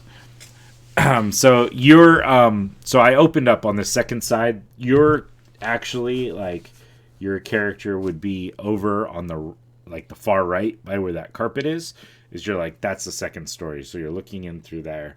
Yeah, like you're outside of there. Oh, okay. Yeah, of course. Yeah. All right. I'm gonna lightly step into that space. All right. So there is And like just- an old glass pane there. You can attempt to try to open it if you would like. I'm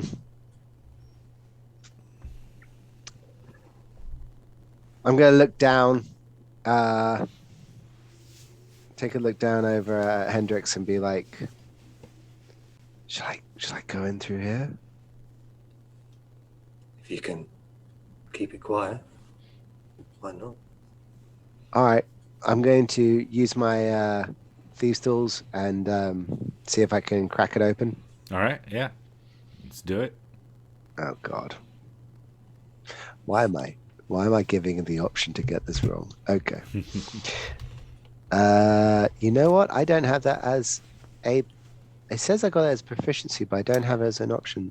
Yeah, Would do you I have use a another sleight of hand? dexterity based? Yeah, any dexterity based proficient thing. Although did you take your expertise in it? If so, then Yeah, just that's- add the extra 2 points for your proficiency to it. It's fine. Like It's yeah, okay, fine. So that's gonna come out with that +2 to 15 then. 15. All right. Yeah, it's not an overly complex window. You're able to kind of like work your tools in, and there's like a little latch that on the inside that you're able to kind of push up, and it shifts, and then you're able to kind of slide the window open, and it kind of gives off a little creak as you push it up, just from long years of it not ever being really opened. It's like,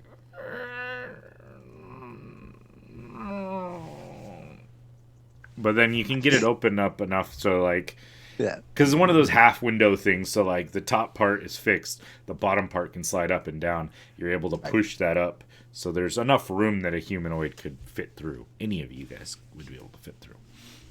All right. So I fit in. I get in. I put my hand out for Hendrix to come up if he wants to jump up and grab it. I'll try and do a leap up, take 10 feet back, run up and jump. All right. I'm up, me. I can't lift you. Oops. Oh my god. What are you? That cake. Why did you eat that cake? Oh my god. The cake rolls out. Haven't even Oh had my- it yet. Oh well, now I feel bad. Help. Do you want me to roll anything, or do I climb in? I'm fine. Like, you guys can all work together to climb in. I think that's perfectly acceptable. So I can actually move this. Just if everyone wants to move themselves over to the second part. There we go.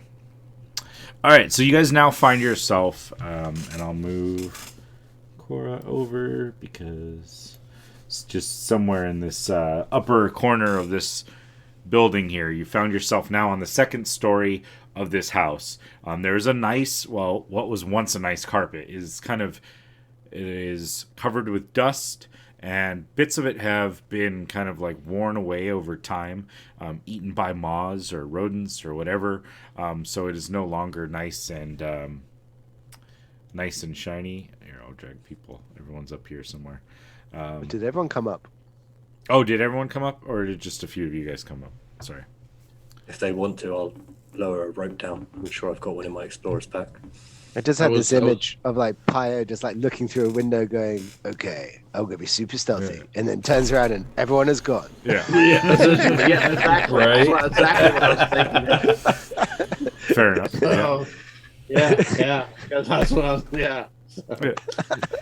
You're all like peering, trying to get it, like you're straining Yeah. to get up and get a good look. You're like, hey guys. Yeah.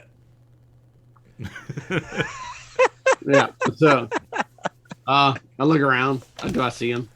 I mean, eventually, yeah. You're perceptive enough. You'd see them climbing up. Or like, into the second story. do I hear Elric climbing up to yeah. the second? For sure. You Clink. also yeah. Also probably heard the of the window kind of creaking open. As soon as I heard the window creaking open, I'm like, Yeah. I look up. I'm like, they're all gonna die.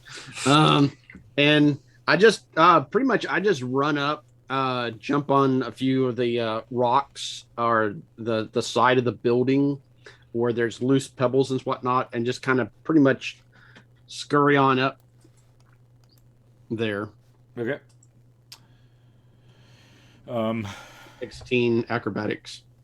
Yeah, no problem. Like I said, you guys are able to kind of get yourselves up and in. As you guys kind of get settled in the hallway, you hear like a growling sound, and you spot at the corner of this structure a large, like, canine figure peeking around the corner, looking at you guys as you enter. What'd you Where's guys the window like to at? Is it right there? yeah, it's right behind everybody where everyone's. So you guys can kind of position yourselves in there. It's actually the spacing on this is probably a little off. Oh, not too big, but like, so it's it's probably like a 10-foot wide stairwell area. So I thought the grids were gonna print on here, but apparently didn't show up very well. So I think Elbow Rodeo has grids now. that's all right. They are what they are. Yeah, they did. No, So it's fine. no, they just got grid snapping sensitivity. Yeah, and I thought I had it on there, but I guess not. Either way, there we go. So we're on the second floor here. You guys spot this large canine creature kind of peeking around the corner, looking at you guys. What would we like to do?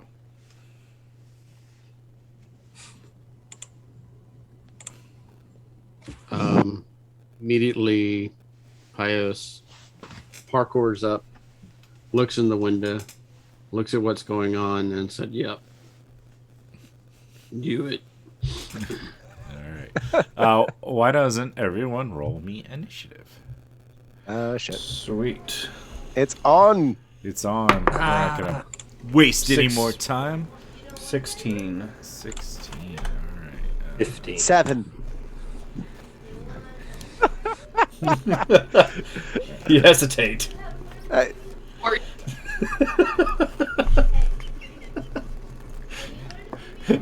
16. We got 7 for our face. You little puppy. Right? 7. Who's a good pup? Oh shit! Don't kill the puppy. My prince, you have not shaved. 19 for me. 19. Okay, so we've got Peo. Alright, what do we have for Cora and Hendrix? I'm on 15. 15. He's covered in sandals for the year. I felt some size left. And Cora? What is Cora's score? 14. 14. Okay. Alright. Cora. We've got Doggy. Alright. Peo, you are the first to actually spring into action and react. Noting to myself that the party is going to die, I immediately move into action, pushing past everyone, running up to the front, seeing the giant dire wolf. I pull out the mystery meat food that they gave us from previous, Yeah. Okay. piling it all together, smearing the glaze on it real quick, and kind of going, "Your puppy," and throwing it out to him. Okay. I am using my ability called Clever as the Gods. Okay. Starting at 3rd level, you are rarely outwitted on the field of battle. On your turn, you may use your bonus action to devise a clever plan to trick an enemy. Choose one creature that you can see. Make a charisma deception roll, contested by the creature's wisdom insight. If you win the contest, you and your allies have advantage on attacks against that creature until the beginning of your next turn. Nice. Yeah, so I added some of the classes from the Odyssey of the Dragon Lords, and that is one that Dave has chosen to utilize. So, cool. Now, it all depends on our lovely, lovely friends at D&D Beyond to make yeah. this assessment. So what are we rolling? Am I rolling against you? Or Yeah, let's see here. It said that, okay, so yeah, wisdom insight for you and charisma deception for me. all right. Well, I was given advantage by Shadow Soldier. Oh, awesome. So let's see what that looks like. That would be a total of 8 is my high roll. I rolled a 17. All right. Yep. So you guys will have advantage against this dire wolf. Ooh, that's gonna For be nice. how long did this last? For the next round? Till the end of his next All turn. around. Okay, for a full round. Yeah, it said if you win the contest, You and your allies have advantage on attacks against that creature until the beginning of your next turn. Cool. So it's a full round since I'm first. All So, right. And then, and that was my bonus action. yep. Oh damn. As my action, I am going to. I guess I'm gonna. Yeah, I'm gonna. Do I see anything else? I don't see anything else, do I? You don't as of yet. The direwolf was the first thing to present itself, which Is that stairs that go down though? yeah, the And stairs up? go down to the next floor. And then they go up again. No, there's two. It's like there's two that go down to a landing and then go down to a lower floor. So you're on the top. This is as high the floor as it goes. So Yeah. then they have. But two what I'm saying is, Yeah. where we're at, I can go down and the landing over and and go then back up. up. Yeah, Right? yeah, Okay. yeah. So you So I'm can gonna make do it that. around. Yeah, I'm gonna. How far can I move? I mean, you're Over around there. 'Cause halfling, so it's I'm a gnome. gnomes, so gnome. 25 feet. So Yeah. I moved. that's here. about 20, and so you have another 5 without using a dash action or anything. Okay. Move. No. Yeah, I'm gonna just stay right there. Okay, cool. And that's my movement. And then I'm gonna prepare an action, just in case Okay, if something comes up the stairs. prepare an attack against something coming up the stairs. Prepare attack, yeah. Perfect. Okay, that was Peos. Alaric is next up. Hold on, buddy. So if I'm looking at this as a measurement, is this an accurate measurement of 20 feet? Probably not. These. Okay. I can't see your thing, but If I were to, like, I'm just trying to figure out my maximum distance. I yeah, can it run. sucks. I could have sworn that there was a grid on here, but I can't seem to see it now. So it's about 10 feet wide from wall to the area. So there's a 5-foot passage in between. Where's my pointer? Between here and here. This is 5 feet here. So we've got 5, 10, 15, 20, 25 feet maybe from this. You could use the measurement stick. Well, yeah, wanted but I to. don't think it's accurate because Oh, it's not okay. that's not 20 feet. It's 15 feet from you to the opening, and then 25 okay, feet there. So it's like if I want to run all the way down here. That's 15 feet. Okay. I'll do 15.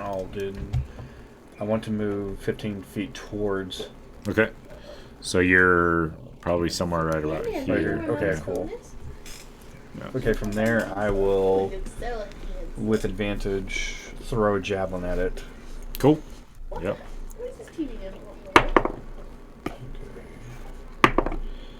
That is a 22 to hit. Yeah, 22 will hit. Sweet. Okay, awesome. Max damage. It's a 9 damage. 9 piercing damage. Sweet. All right.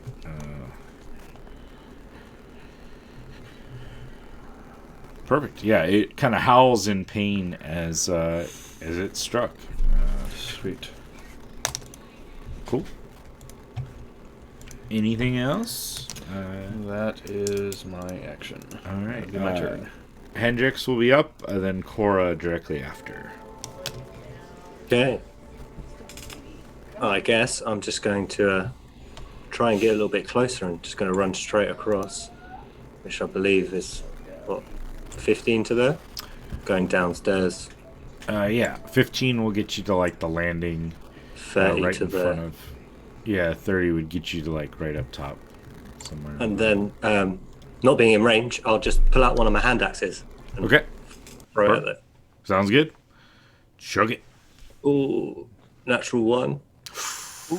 But then with You get advantage, right? Advantage because of Pale. And a 19. All right, 19 will hit. Yeah, 6 damage. 6 damage. All right. Remind me to pick that up later. Perfect. Cora, you are up. Do I have direct line of sight for my bow, or Yeah, I'd say you'd be able to see over. Like the railing is maybe like waist high for most humanoids, but this is a dire wolf, so it is large. It is bigger than most creatures would be. So yeah, you'd be able to see it, no problem. Okay. Looks like Bram. So I pull glowing. an arrow. I and I shoot at the wolf. Okay. Take a shot with What do I advantage. Roll your d20. Take advantage, so you roll it twice, and then add your attack modifier for your bow. So it should be 2 plus whatever your dexterity modifier is. So if you have a 16, Okay, my that's a first plus roll was three. a nat 20. Then you're good. You hit, and you're gonna do double damage. So what type of Okay. bow is it? GM, Yeah. we're rolling with advantage, right? And she's a rogue. Does this count as a sneak attack? She'll get sneak attack as well. Yeah, with With double damage. Holy crap. Okay, well, let's do it. All right, wait, are you a rogue? I'm a druid. Druid. Yeah. Oh, you're a She's a druid. druid, I yeah. apologize. I apologize. I'm the rogue. Well, You're the rogue. there's a couple. I roll rogues. for Yeah, roll damage. So you're gonna roll your damage dice twice, and add them together. So which was the what type of weapon are you? Is it a longbow, a short bow, a crossbow? it's a short bow. Short bow. D6. So you're gonna roll 2d6, and then you're gonna add your dexterity bonus to that. So if it's a +3, you'll add that to the damage at the end. Or oops, it eats itself off the pole. A 2. Okay, so And then add what? 6 plus whatever your dexterity modifier is. So if it's a +3, like if it's 16, it's a +3. If it's 14, it's +2, whatever that is. I couldn't hear. Sorry. 3. +3. Okay, so we were at what's that? 6, 4 plus 2, and then 3. So 4, 6, 9 points of damage. Good job.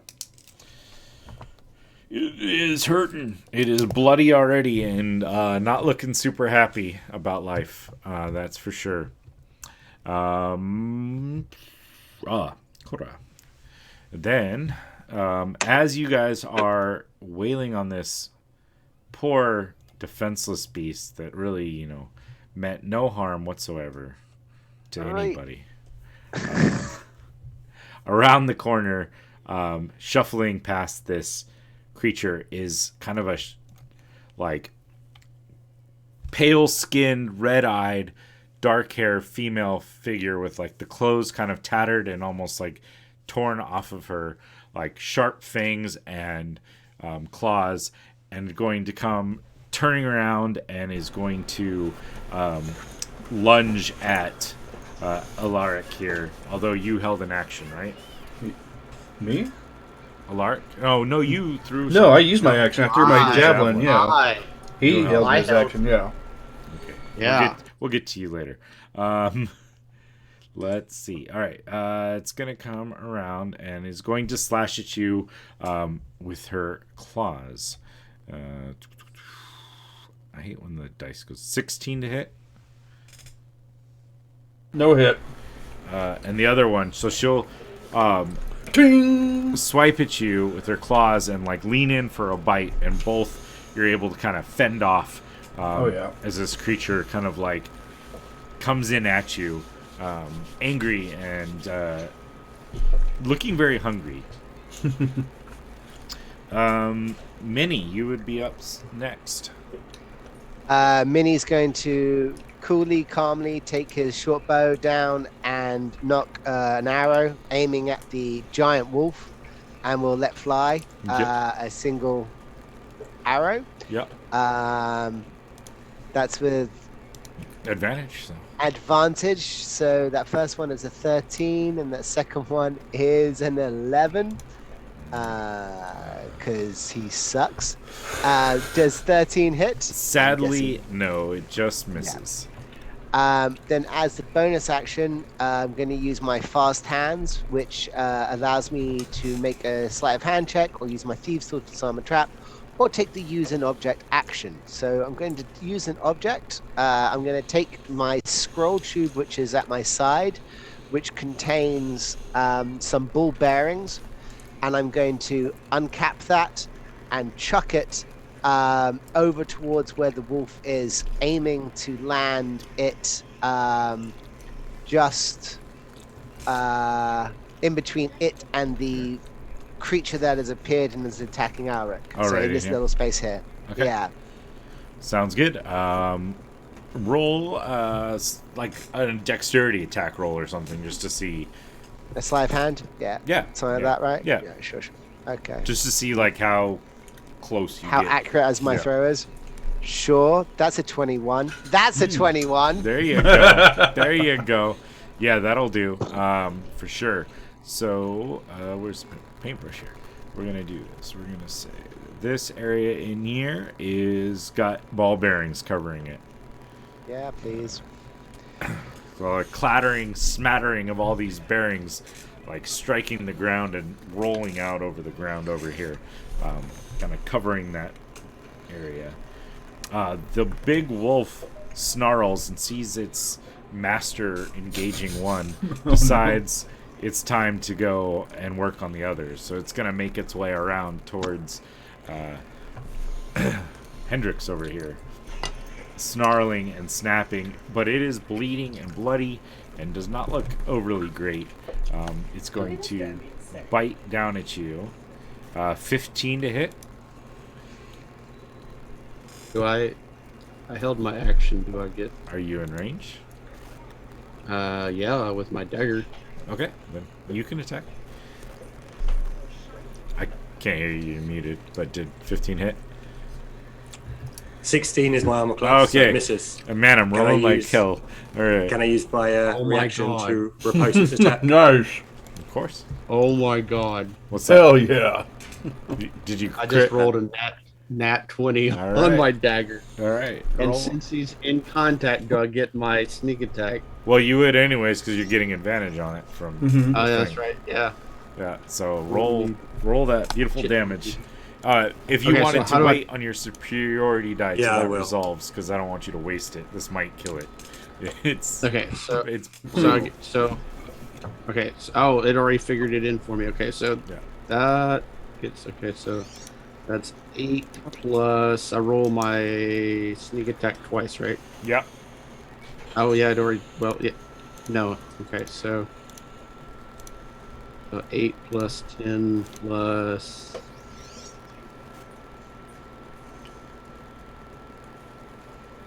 22. 18. Yeah, 22 points damage. All right. You throw this knife and tell me how it looks as you kill this direwolf. Yeah, as this direwolf comes around, and I'm still shaking my head, like, can't die, I can't die. And I pull out the dagger, and I throw it, and it whirls almost in a spiral, passing just by the cusp. You can hear it whiz by your ear, Hendrix, as it plunges right between the eyes of this direwolf. Ah, The direwolf kind of shakes and just collapses right in front of your face. it only counts as one. All right, perfect. Yeah, the direwolf kind of slumps to the ground, kind of obstructing that passageway just a little bit. But either way, it's no longer a threat to you guys.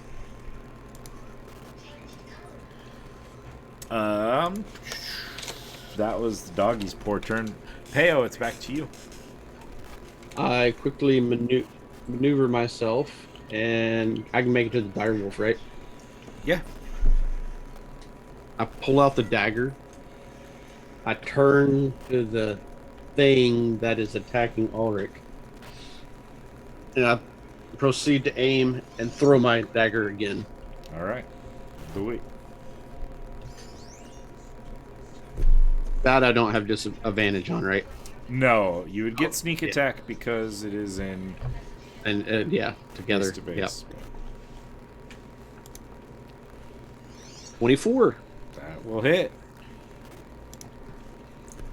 Doggone it. 6 plus. Froze. 20 froze. 6 plus 9. 6 and 9. 15. Do the math. 15 points of damage. All right. It strikes in and kind of like punctures its shoulder, and it snarls and growls at you. Doesn't quite seem to be as effective as you'd like, but still 15 points is a decent number to deal damage here. Sorry, just have to do math.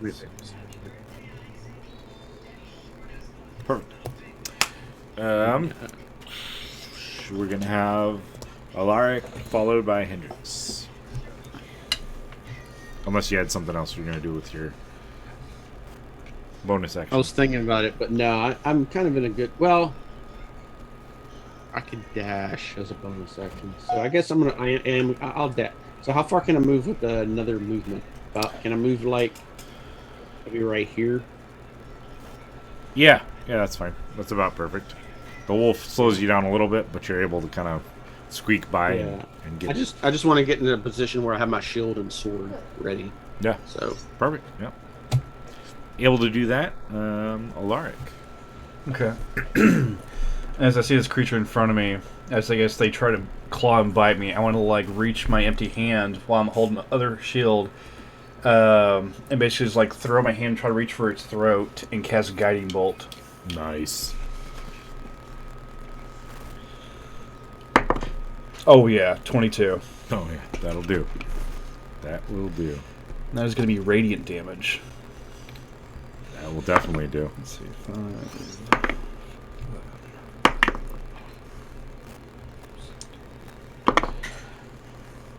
18 radiant damage. All right. All right. Well, perfect. Yeah, it screeches in pain as it takes a huge chunk of radiant damage.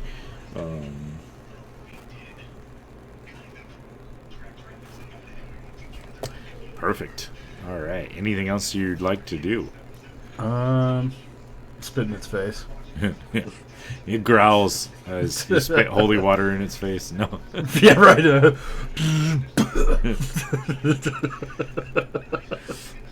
You bless it as it comes out. Hendrix, you're up, followed by Cora. Okay. Can I pull out my hand axe from the Sure. wolf? Yeah, no problem. I'll run back over here 30 feet to get a better angle on this person here, and I'll throw my hand axe at it. But I want to add a superiority dice and try and do a pushing attack to push it back 15 feet. Cool. Yeah, sounds good. So let me see if I actually hit it first. 14 to hit. 14 will just miss. Okay. All right, bummer. Oof. Hand axe go past. End of my turn. All right, hand axe like sticks in the wall behind him as it's still focusing on Alaric. Cora is up. Okay, so again, am I in line of sight for my bow? Yeah, I'd say you'd be able to see it. Okay, cool. So I knock another arrow and I fire at the creature. Okay.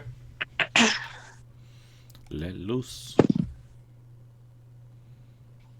My first roll is a 12. No, yeah. Do I 12. roll a... There's nothing giving advantage right now, sadly. All right. Yep, your roguish trickster has not done anything to grant advantage yet on this one. Cool. All right. Okay, it goes next.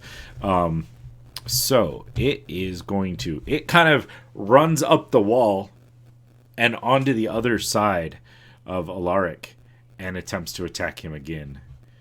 Let's see. Where's my attacks? It's going to take one swipe at you with its claw, and then it will attempt to bite you.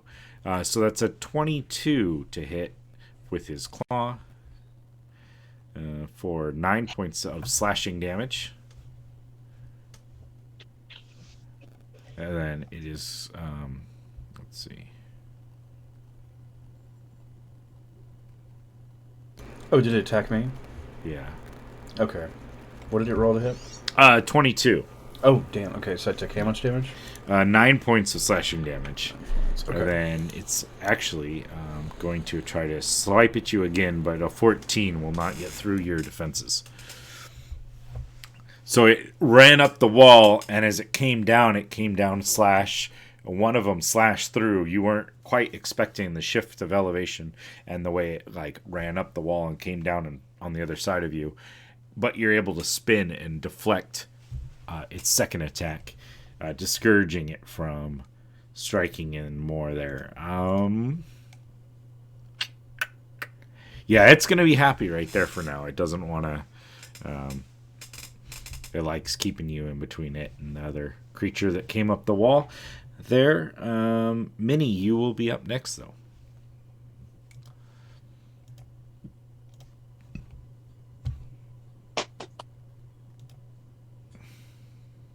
You're muted or something because I can't hear you. Okay, I see this woman do this crazy parkour around my guy, and she's now uncomfortably close to me. Don't like that. Gonna fire off another arrow at her. It's a natural 1. However, as a halfling, I'm going to re-roll that. Lucky. That's right. Oh, my God. So instead of 6, I get 10 to hit.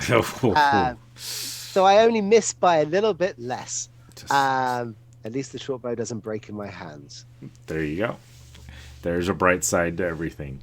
And I'm going to move, I think, away from her just a wee bit. Just a wee bit? Aw. Be like, that's no good. Just gonna head over here real quick towards the dead wolf, looking at it, and as I go past, I'll be like, he is dead, right? That's my turn. All right. That was Minnie, so it should be back to Peo, followed by Alaric. So Peos, is this okay? Question: is this like a ridge along the staircase? Yeah, it's like the like a banister to keep people from falling off.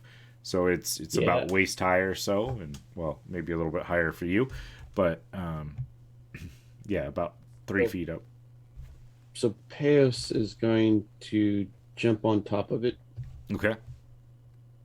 And attempt to run across it. Okay. Give me acrobatics or whatever to see how well you are able to maintain balance on this. Like on the railing. Yep. Yeah. So badass. Here we go. Yeah, right. On D&D Beyond. 11. All right. Roll me a dice. Tell me whether it's odds or even. Okay. Oh, no. Just any dice? Yeah, it doesn't matter. Just odds or even. Uh-oh. Odds. All right. You fall down here on the stairs. You're going to take No Slut Cooper today. 6 points of bludgeoning damage, as I rolled max damage on a fall. Yep. Always. As you land on these stairs, hitting the ground, rough and sore. As you just, like, you were making your way on, but just lost a little bit of a footing. I had 12 as a DC on that one. So odds you were going to fall that way, evens you were going to fall this way, so I'm sorry. That's all right. That's all right. I tried it. I loved the idea. It was cool. Yeah. Super cool. So you fell. You're now prone, but you still could... You probably could stand up again, but then you're down here and you still have your action and bonus action. Okay, so I'm gonna stand up. Mm-hmm. Do a quick look around, real quick, see if I see any other enemies. Yeah. So on the bottom floor, I forgot. Oh, God. Now you Oh can see shit. things. Luckily, on the bottom floor, you kind of see a hallway, and it doesn't seem like anything has reacted to your fall. It seems to be fairly open and innocuous at this point. Yeah. For the Okay. rest of the So, stream. so for my bonus action, I'm moving 25 feet, and then for my action, I would like to move another 25 feet if that's possible. Okay. Yeah. Those are all Oh, rogue 50. things you can do. So, yeah. So how far do I get? Which way are you trying to get? Like, where's your Uh, general destination? Initially, where I initially wanted to be. Well, actually, I'm gonna be like right. Or can I get as close to her as possible on the side? Yeah, you can get right there. Actually, that's exactly like right here. So there's should be about 5 feet in between the two of you so far. Okay, but you good. can get Okay, to right that's there. good. Mhm. Okay, as long as there's at least a gap. So, Yep. so I won't move. Yeah, A I'll move, wee yeah. gap. Yeah. All right, perfect. Whoa. All right. So they've maneuvered around, and poor Savannah can't see all this. So there's like the stairwells are coming down. There's a little like gap in between the stairwells. So they come up, and then there's a walkway that goes around it. Right now you're in the corner, kind of by the window. There's a like a vampiric-looking creature that has been attacking Alaric, and now Peos, who fell down, landed on the stairs, shook himself off, then scurried around on the outside like really quickly, is about 5 feet. Well, there's 5 feet in between him and this vampiric creature. There, with you have friends on the stairwell down below, kind of avoiding direct conflict. You'll actually hear Pius as he runs by each of his team members. You'll hear him say, "I'm fine. I'm fine. I'm fine."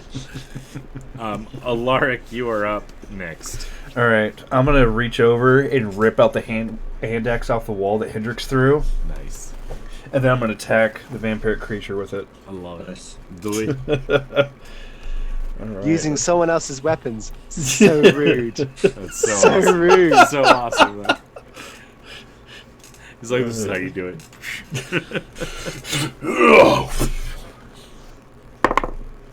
Sweet, dirty 20, All right, yeah, that'll hit. That'll hit. and then as a bonus action, I'm gonna divine smite. Yeah. All right, let me get the first damage in. Okay, that's 5 piercing. Okay. Then I think it's 2d8. Where is it? Yeah, 2d8 radiant damage. The extra if it's undead. Yeah. And on top of that, that's true. It is indeed undead. Yeah. So That's if you right. do extra for that, you do extra. Oh yeah, that's 15 radiant damage. Yeah, it's not happy about that. It shrieks from this radiance that blasts it and hinders its abilities and hurts it. Okay, as my bonus action, I want to use my channel divinity for inspiring smite. What that does is, since after I use my divine smite feature as a bonus action, I can distribute temporary hit points to creatures of my choice within 30 feet of me. Okay. So it's 2d8 plus 3. Who's all within 30 feet of me? I think pretty much everyone. Okay, perfect.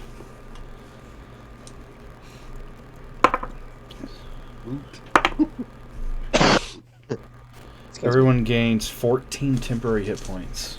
Nice. Ooh, Lord. Very nice.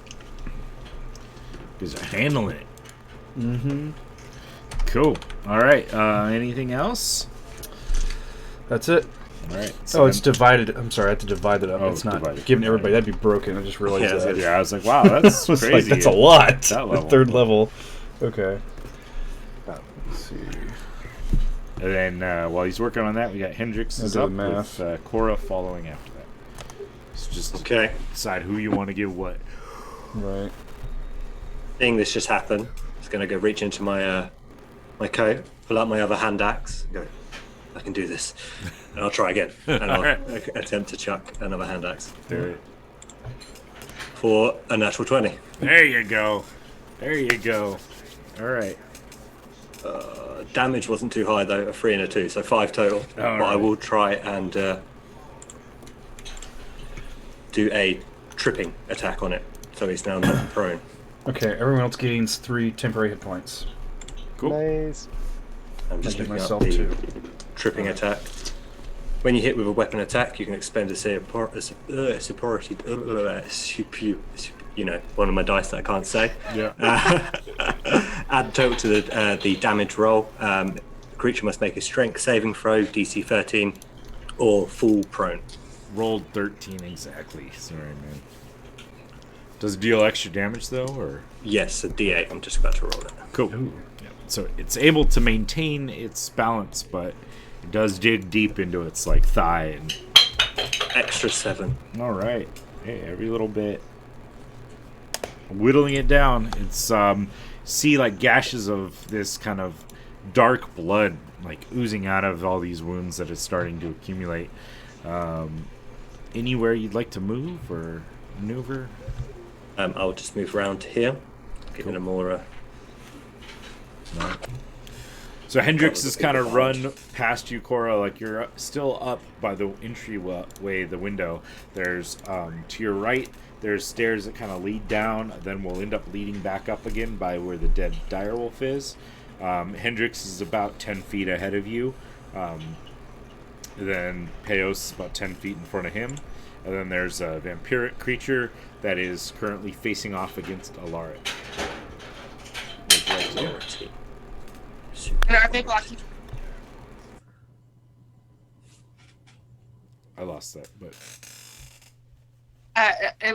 Can I still fire my bow? oh yeah, yeah. I'm gonna fire it again, and I rolled an 18. That'll do. Yeah, there we go. And now I roll my d6. Yep.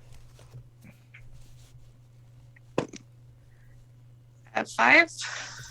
Okay, and you're +3, I think we said. So it's 8. Yeah. Cool. Yeah, so the arrow sticks in to it, and it snarls and kind of glances back at you. Kind of very upset that it seems to be that its meal time has been interrupted by you guys. All right. Now Cora. Oh, it gets to go.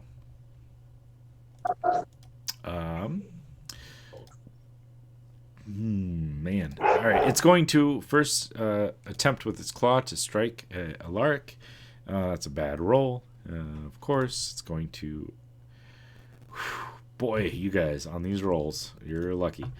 So it takes 2 more slash marks at Alaric.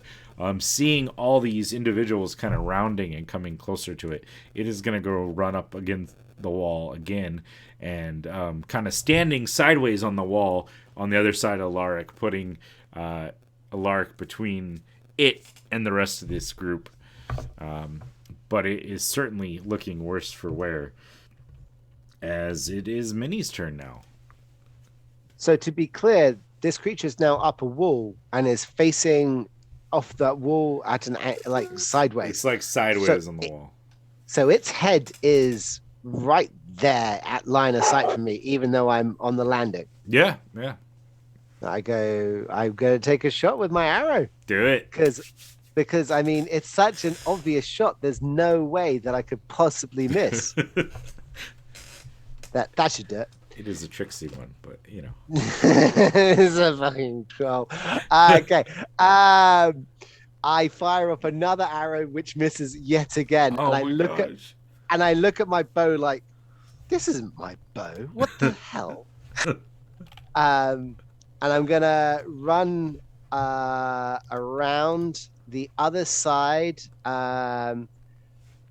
past the wolf, Can I get? How far can I get from where I was? Could I get all the way round to here, potentially? No, you probably just have about 5 more feet from the other side of the wolf there, because Okay, so about there then. yeah, somewhere Really? right about there. Yeah. Okay, so as I am now on that diagonal spot there, with my bonus action, I'm going to call out, hoping that she can hear me. I mean, she's like 10 yards away. I go. Looks like your king sold you out. Want to change sides? Not looking for an actual, success on that, but enough to make her go, what the, just to look around my way, if you will. Yeah, it kind of growls and glances in your direction. You see the like bright red beady eyes kind of like looking almost unnaturally backwards at you, like his neck turns just a little further than normal. I'm going to put my short bow behind me and I'm going to pull out my rapier and dagger at this point. Nice. Okay. Let's do it. Peo.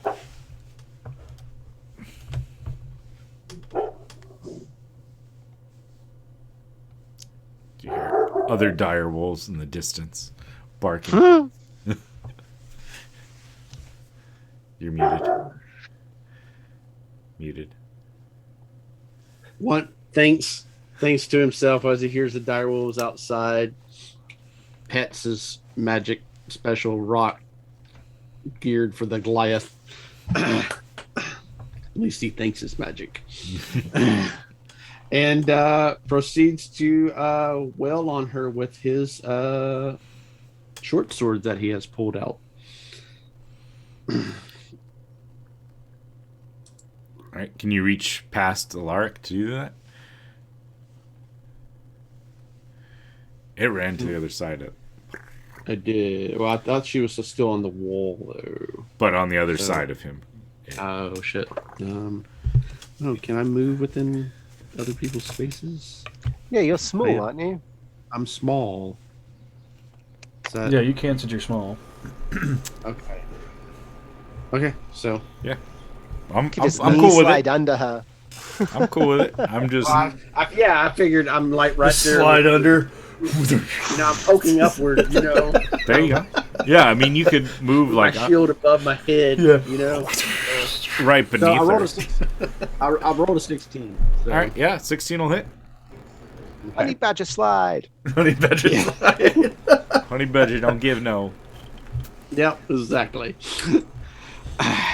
So I rolled an 8 plus sneak attack. So Nice. 17 total. 17 damage. Mm-hmm. Yeah. Good lordy. Yeah, that's a good Yeah. one. Even though as it strikes, like you notice, as many of the other strikes haven't done as much damage as you would have liked them to. 17 still is a huge, like it still digs deep, and this thing like just snarls in pain and agony as your party is quickly making good work of this just vampire to be. Alaric. Okay. I'm gonna attempt to grapple it All right. Love it.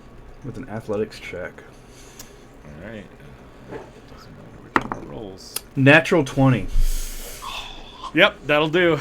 It rolled well too, but not that well. Oh yeah. So basically, is it still staying on the wall? Yeah. So just like, I just want to like grab it and just like throw it down the floor with me and just like grapple it and hold it tight. You okay? So it's down here on the floor. Yep. Cool. Sounds good. Anything else that you're able to do? Nope. So Hendrix is up, followed by Cora. Now the vampire spawn is on the ground, being held down by Alaric. It will make shots very difficult for people at range, but those who can get closer, this will be a good thing. Okay.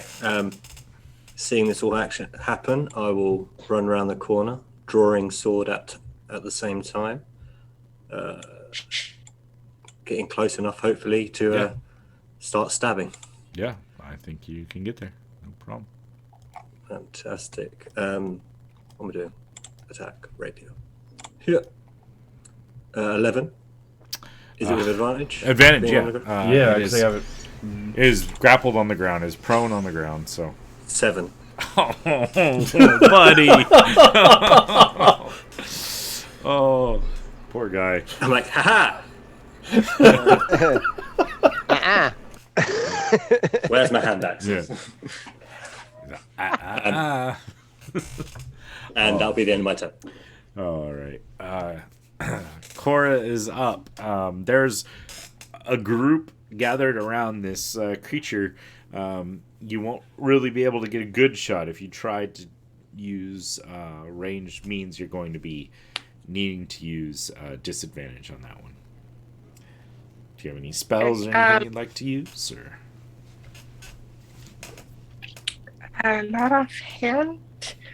Can I get close enough to use a dagger, or? Yeah, you're small enough. I'd say you could kind of like run over next to Hendrix there and try to stab it. Okay, I will go ahead and try that. I rolled a 7.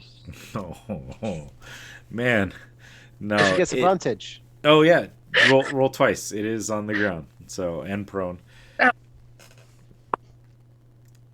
15. 15? Just what you needed. All right. Yeah. There you go. 15 hits. Roll damage. Dagger's a D4 plus your dexterity, so D4 plus 3.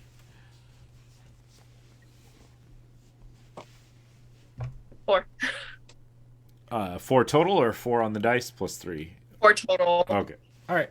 Yeah, Still, I rolled a 1. it helps. It helps. It ticks it closer to the final position. It is its turn. And you see some of the wounds start to slowly stitch itself back together. As it did not take radiant damage this turn. But it is going to attempt to attack the one grappling it, sadly. 17, Alaric. Nope. Would it be a disadvantage if it's prone? We could do it at It's disadvantage. grappled, isn't it?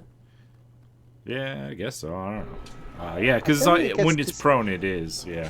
All right, so that will be a fail on that attack then. Because, of course, I roll well. I think the but then- disadvantage comes from the grapple rather Yeah. than from the Oh yeah. prone. Either way, too. the second time I'll get an 18 with disadvantage to actually hit. It is going to. What does it want to do? It's going to like grapple you in turn and start walking Okay. up the side of the wall, holding you like in the air as it's walking up. Oh, we're doing this. Okay, Yeah. we're doing Yeah. this. So you guys are now about 10 feet up on the wall as you're both holding each other. It doesn't Do we deal all any get- damage, but it just Do we all get tax of opportunity as it go walks for away? it. Go for it. Yeah, tax opportunity exactly. Everyone but Alaric. Oh, I guess I don't not get many because you're up Yeah. there. Yeah, everyone else. Yeah. Roll your melee That's weapon. fucking attacks. hilarious. And I look 23 at my to hit. rapier going, They'll do it. literally when I can't even attack you. Running, what? Like you see the Vampire just looks up like, oh, I can just walk up. Yeah, it's like. So That's 23 will 9 hit. damage. 9 damage. All right. Yeah, it's that's a good chunk. What is that? All right. Cora's attack. What do we get?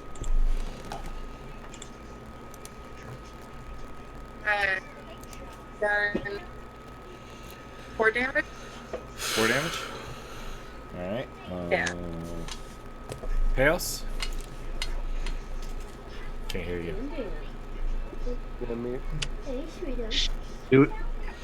Do we have a opportunity attack on advantage? Or You advantage just on get. opportunity attack. Just straight up roll. I think in this case it's going to be a straight up roll because it is Okay. interspersed with Alaric. I don't think it would be necessarily Yeah, much no. one way or the other. I'll just Sneak roll attack 10. damage though. Yeah. Yeah, but I rolled a 10. Okay. So All right. So now it's got Alaric, and Alaric's got it, and you're like about 10 feet up on the wall, like near the roof. Oh, It was boy. just I had to do it. Minnesota. Because it says like if I hit with the attack, I can either deal damage or I can grapple. I was like, Right. this is gonna be an automatic grapple, and then he's gonna use it. She's gonna use it to walk up the wall with you.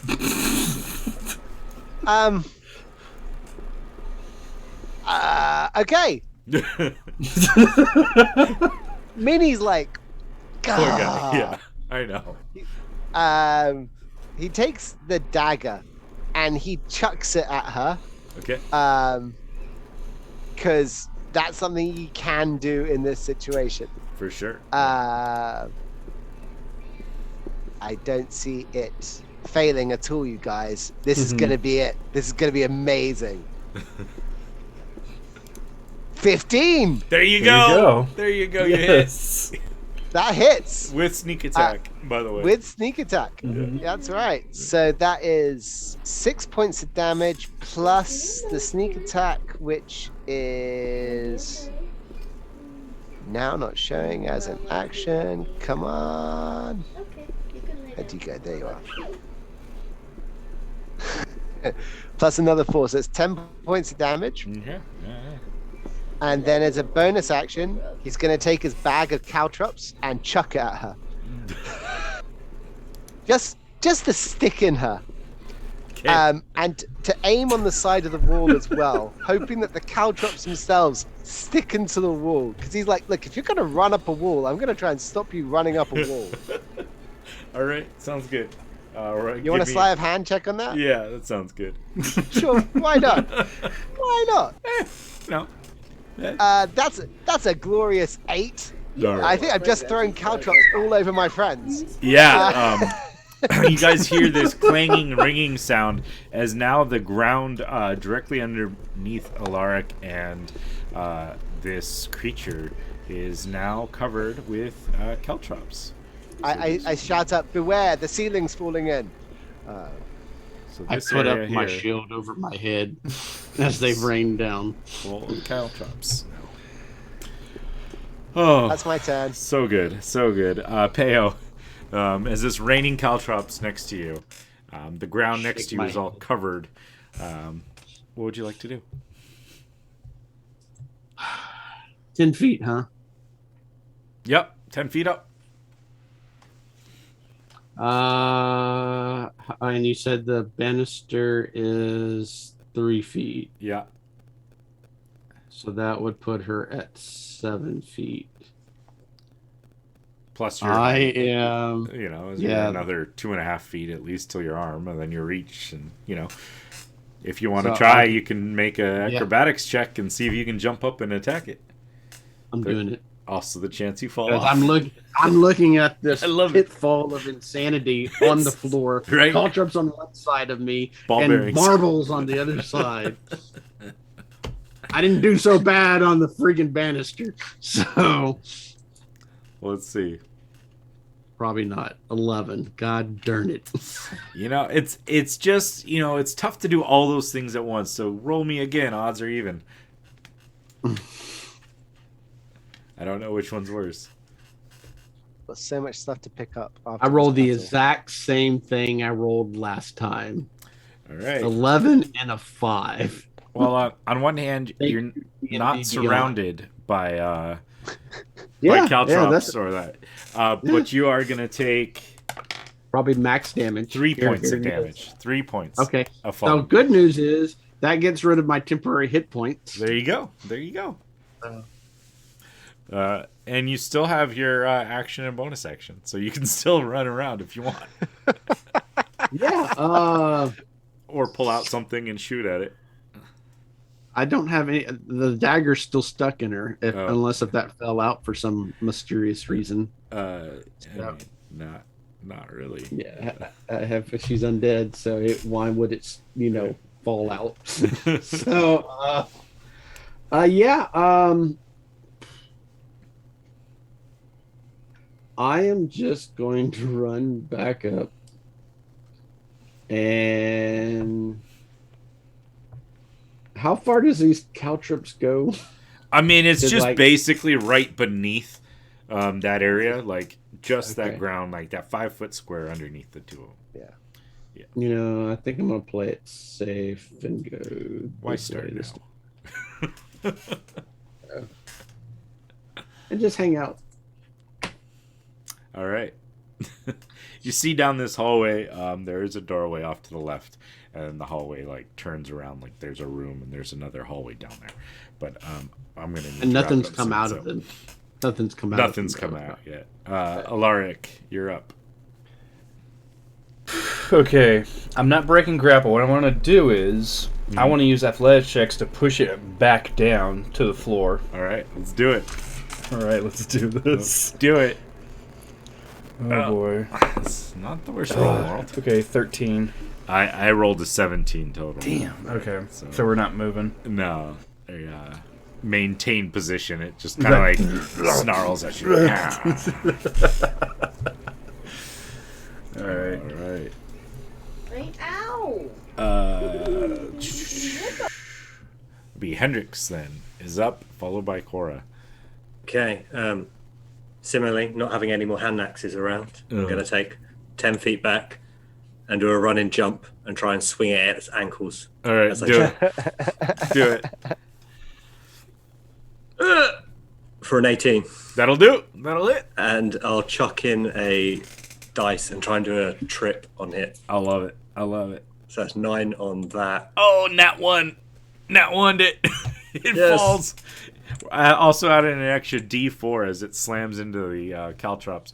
Actually, it's 10 feet up. So do your damage, plus a D4, plus a D6 for the fall damage. Okay, let you so roll we'll it. just go back to D&D. Beyond. What I'm hearing is that Minnie did D10 damage right there. No big deal, you Yeah. guys. Right. Plus my weight. Yeah. So is it a D4? D4 Plus. for the caltrops, and then a D6 for the fall damage, and then whatever your sword does. So it's 10 plus 4 plus 3, so 17. 17 points of damage. It is now laying on the ground, bleeding out of everywhere, like caltrop sticking in its back, barely holding on to whatever foul thing keeps it alive. And you would, be on the other side, and unless you have something else you can manage to do, it would be That's Cora's turn. I just turn and face. So you'll have right now. There's the vampire spawn is on the ground, bleeding, beaten, almost dead. Alaric on top of it, and you would have advantage because it is prone, grappled by Alaric. Okay. So I'm gonna try and go after it with my dagger again. Sounds good. Okay, my first roll is a 6. And the second roll is an 8. Yikes! Now they'll both miss, sadly. All right, let's see. Better with the bow. It gets one more chance. It is not happy at this whole situation, but it also knows that it's not going to get free easily. So let's see what we roll here. Oh. So it's going to grab Alaric and kind of run up the wall just a little bit. It's not going to move out of opportunity attack. And then it's going to throw Alaric backwards over its shoulder and off of it to at least free itself from Alaric. I rolled a nat 20 on my athletics. Damn. So that was a total of 26. You hear Wow. you hear off in the distance. The fall's not that bad. Well, do I get to roll against that though? Yeah, feel free. Yeah. Let's see if I can roll net 20, Yeah. which I doubt. Nope. Not even close. All right. Man, So okay. it throws you back, like up and back, and you're going to take 6 points of damage as you fall on the ground. Okay. Does he fall on the caltrops? No, he actually throws him over onto the stairs Okay. below. And then it's going to turn towards Hendrix and Oh, no. angrily slash at it with its claws. That would be a 25 to hit. It's going to go I out. believe that hits. Yeah. Go out with a bang here. That would be 10 points of slashing damage. Okay. And that's its turn. Minnie, you're up. It is not Can I- super high now. It's, Okay, can I reach it from where I am? Sure, there is caltrops, or not caltrops, but Ball bearings. ball bearings between you guys.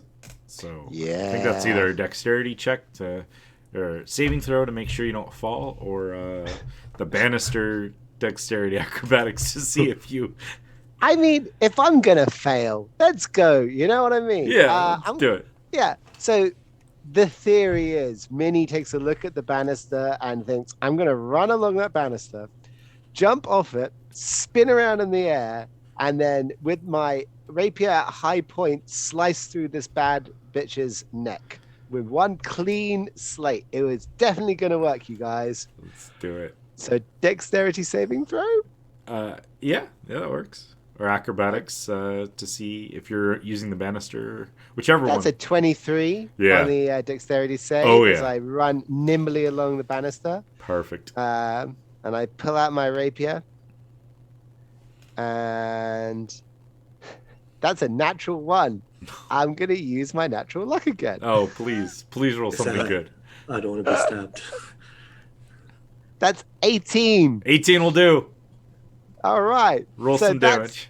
with a sneak attack on that as well. Oh right? yeah, they should do it.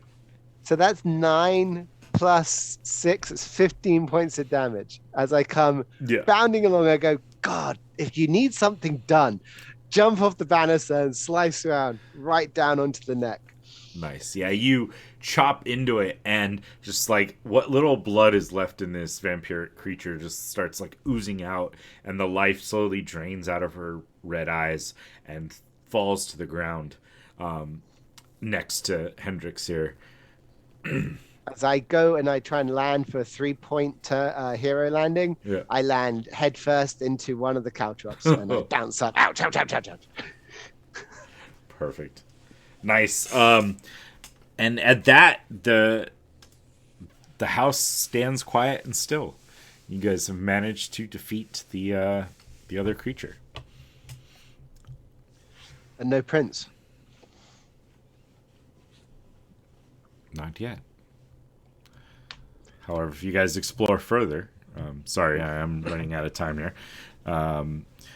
You guys will find down the hallway there is another doorway of which you will open and discover within, tied to a bed would be a human figure in like Lei Tong sort of garb sort of thing, and you would figure this more than likely is the prince, who is a bit battered.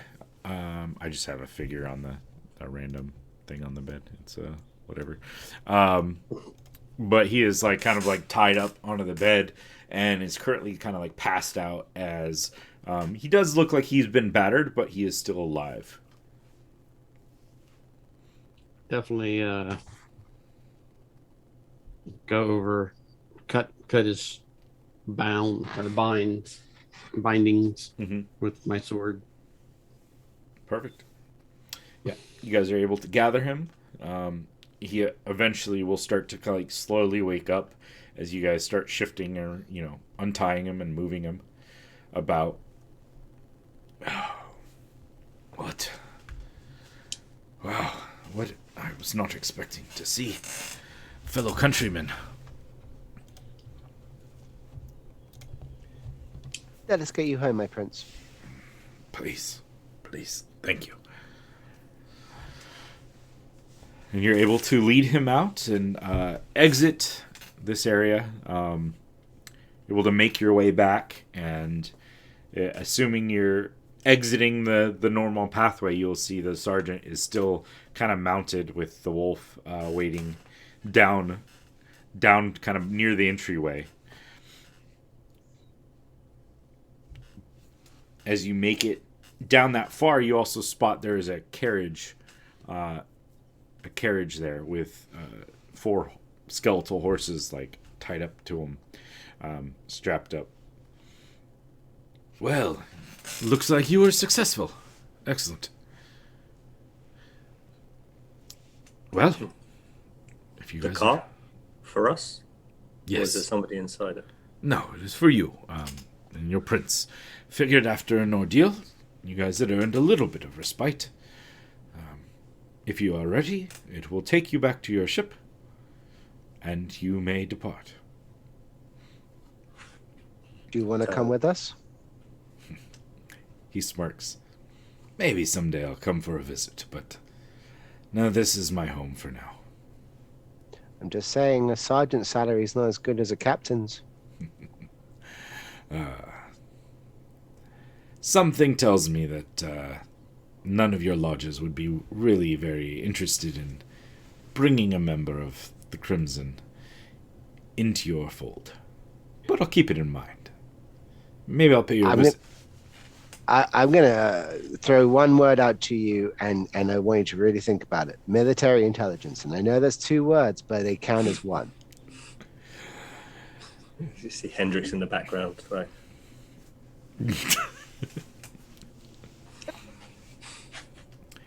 Nods. Well, thank you. Perhaps if you ever visit again, and he'll reach down and hand you a scroll, Minnie. You might want to know the terrain better. Take that from him, and I go, I might at that. And I leave him my signet ring.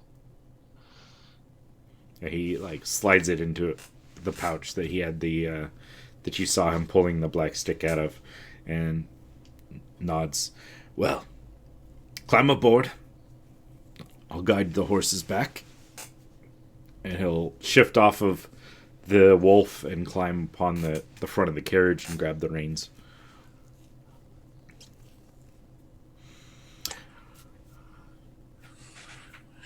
Shall we go, guys? Lead us out, Hendrix.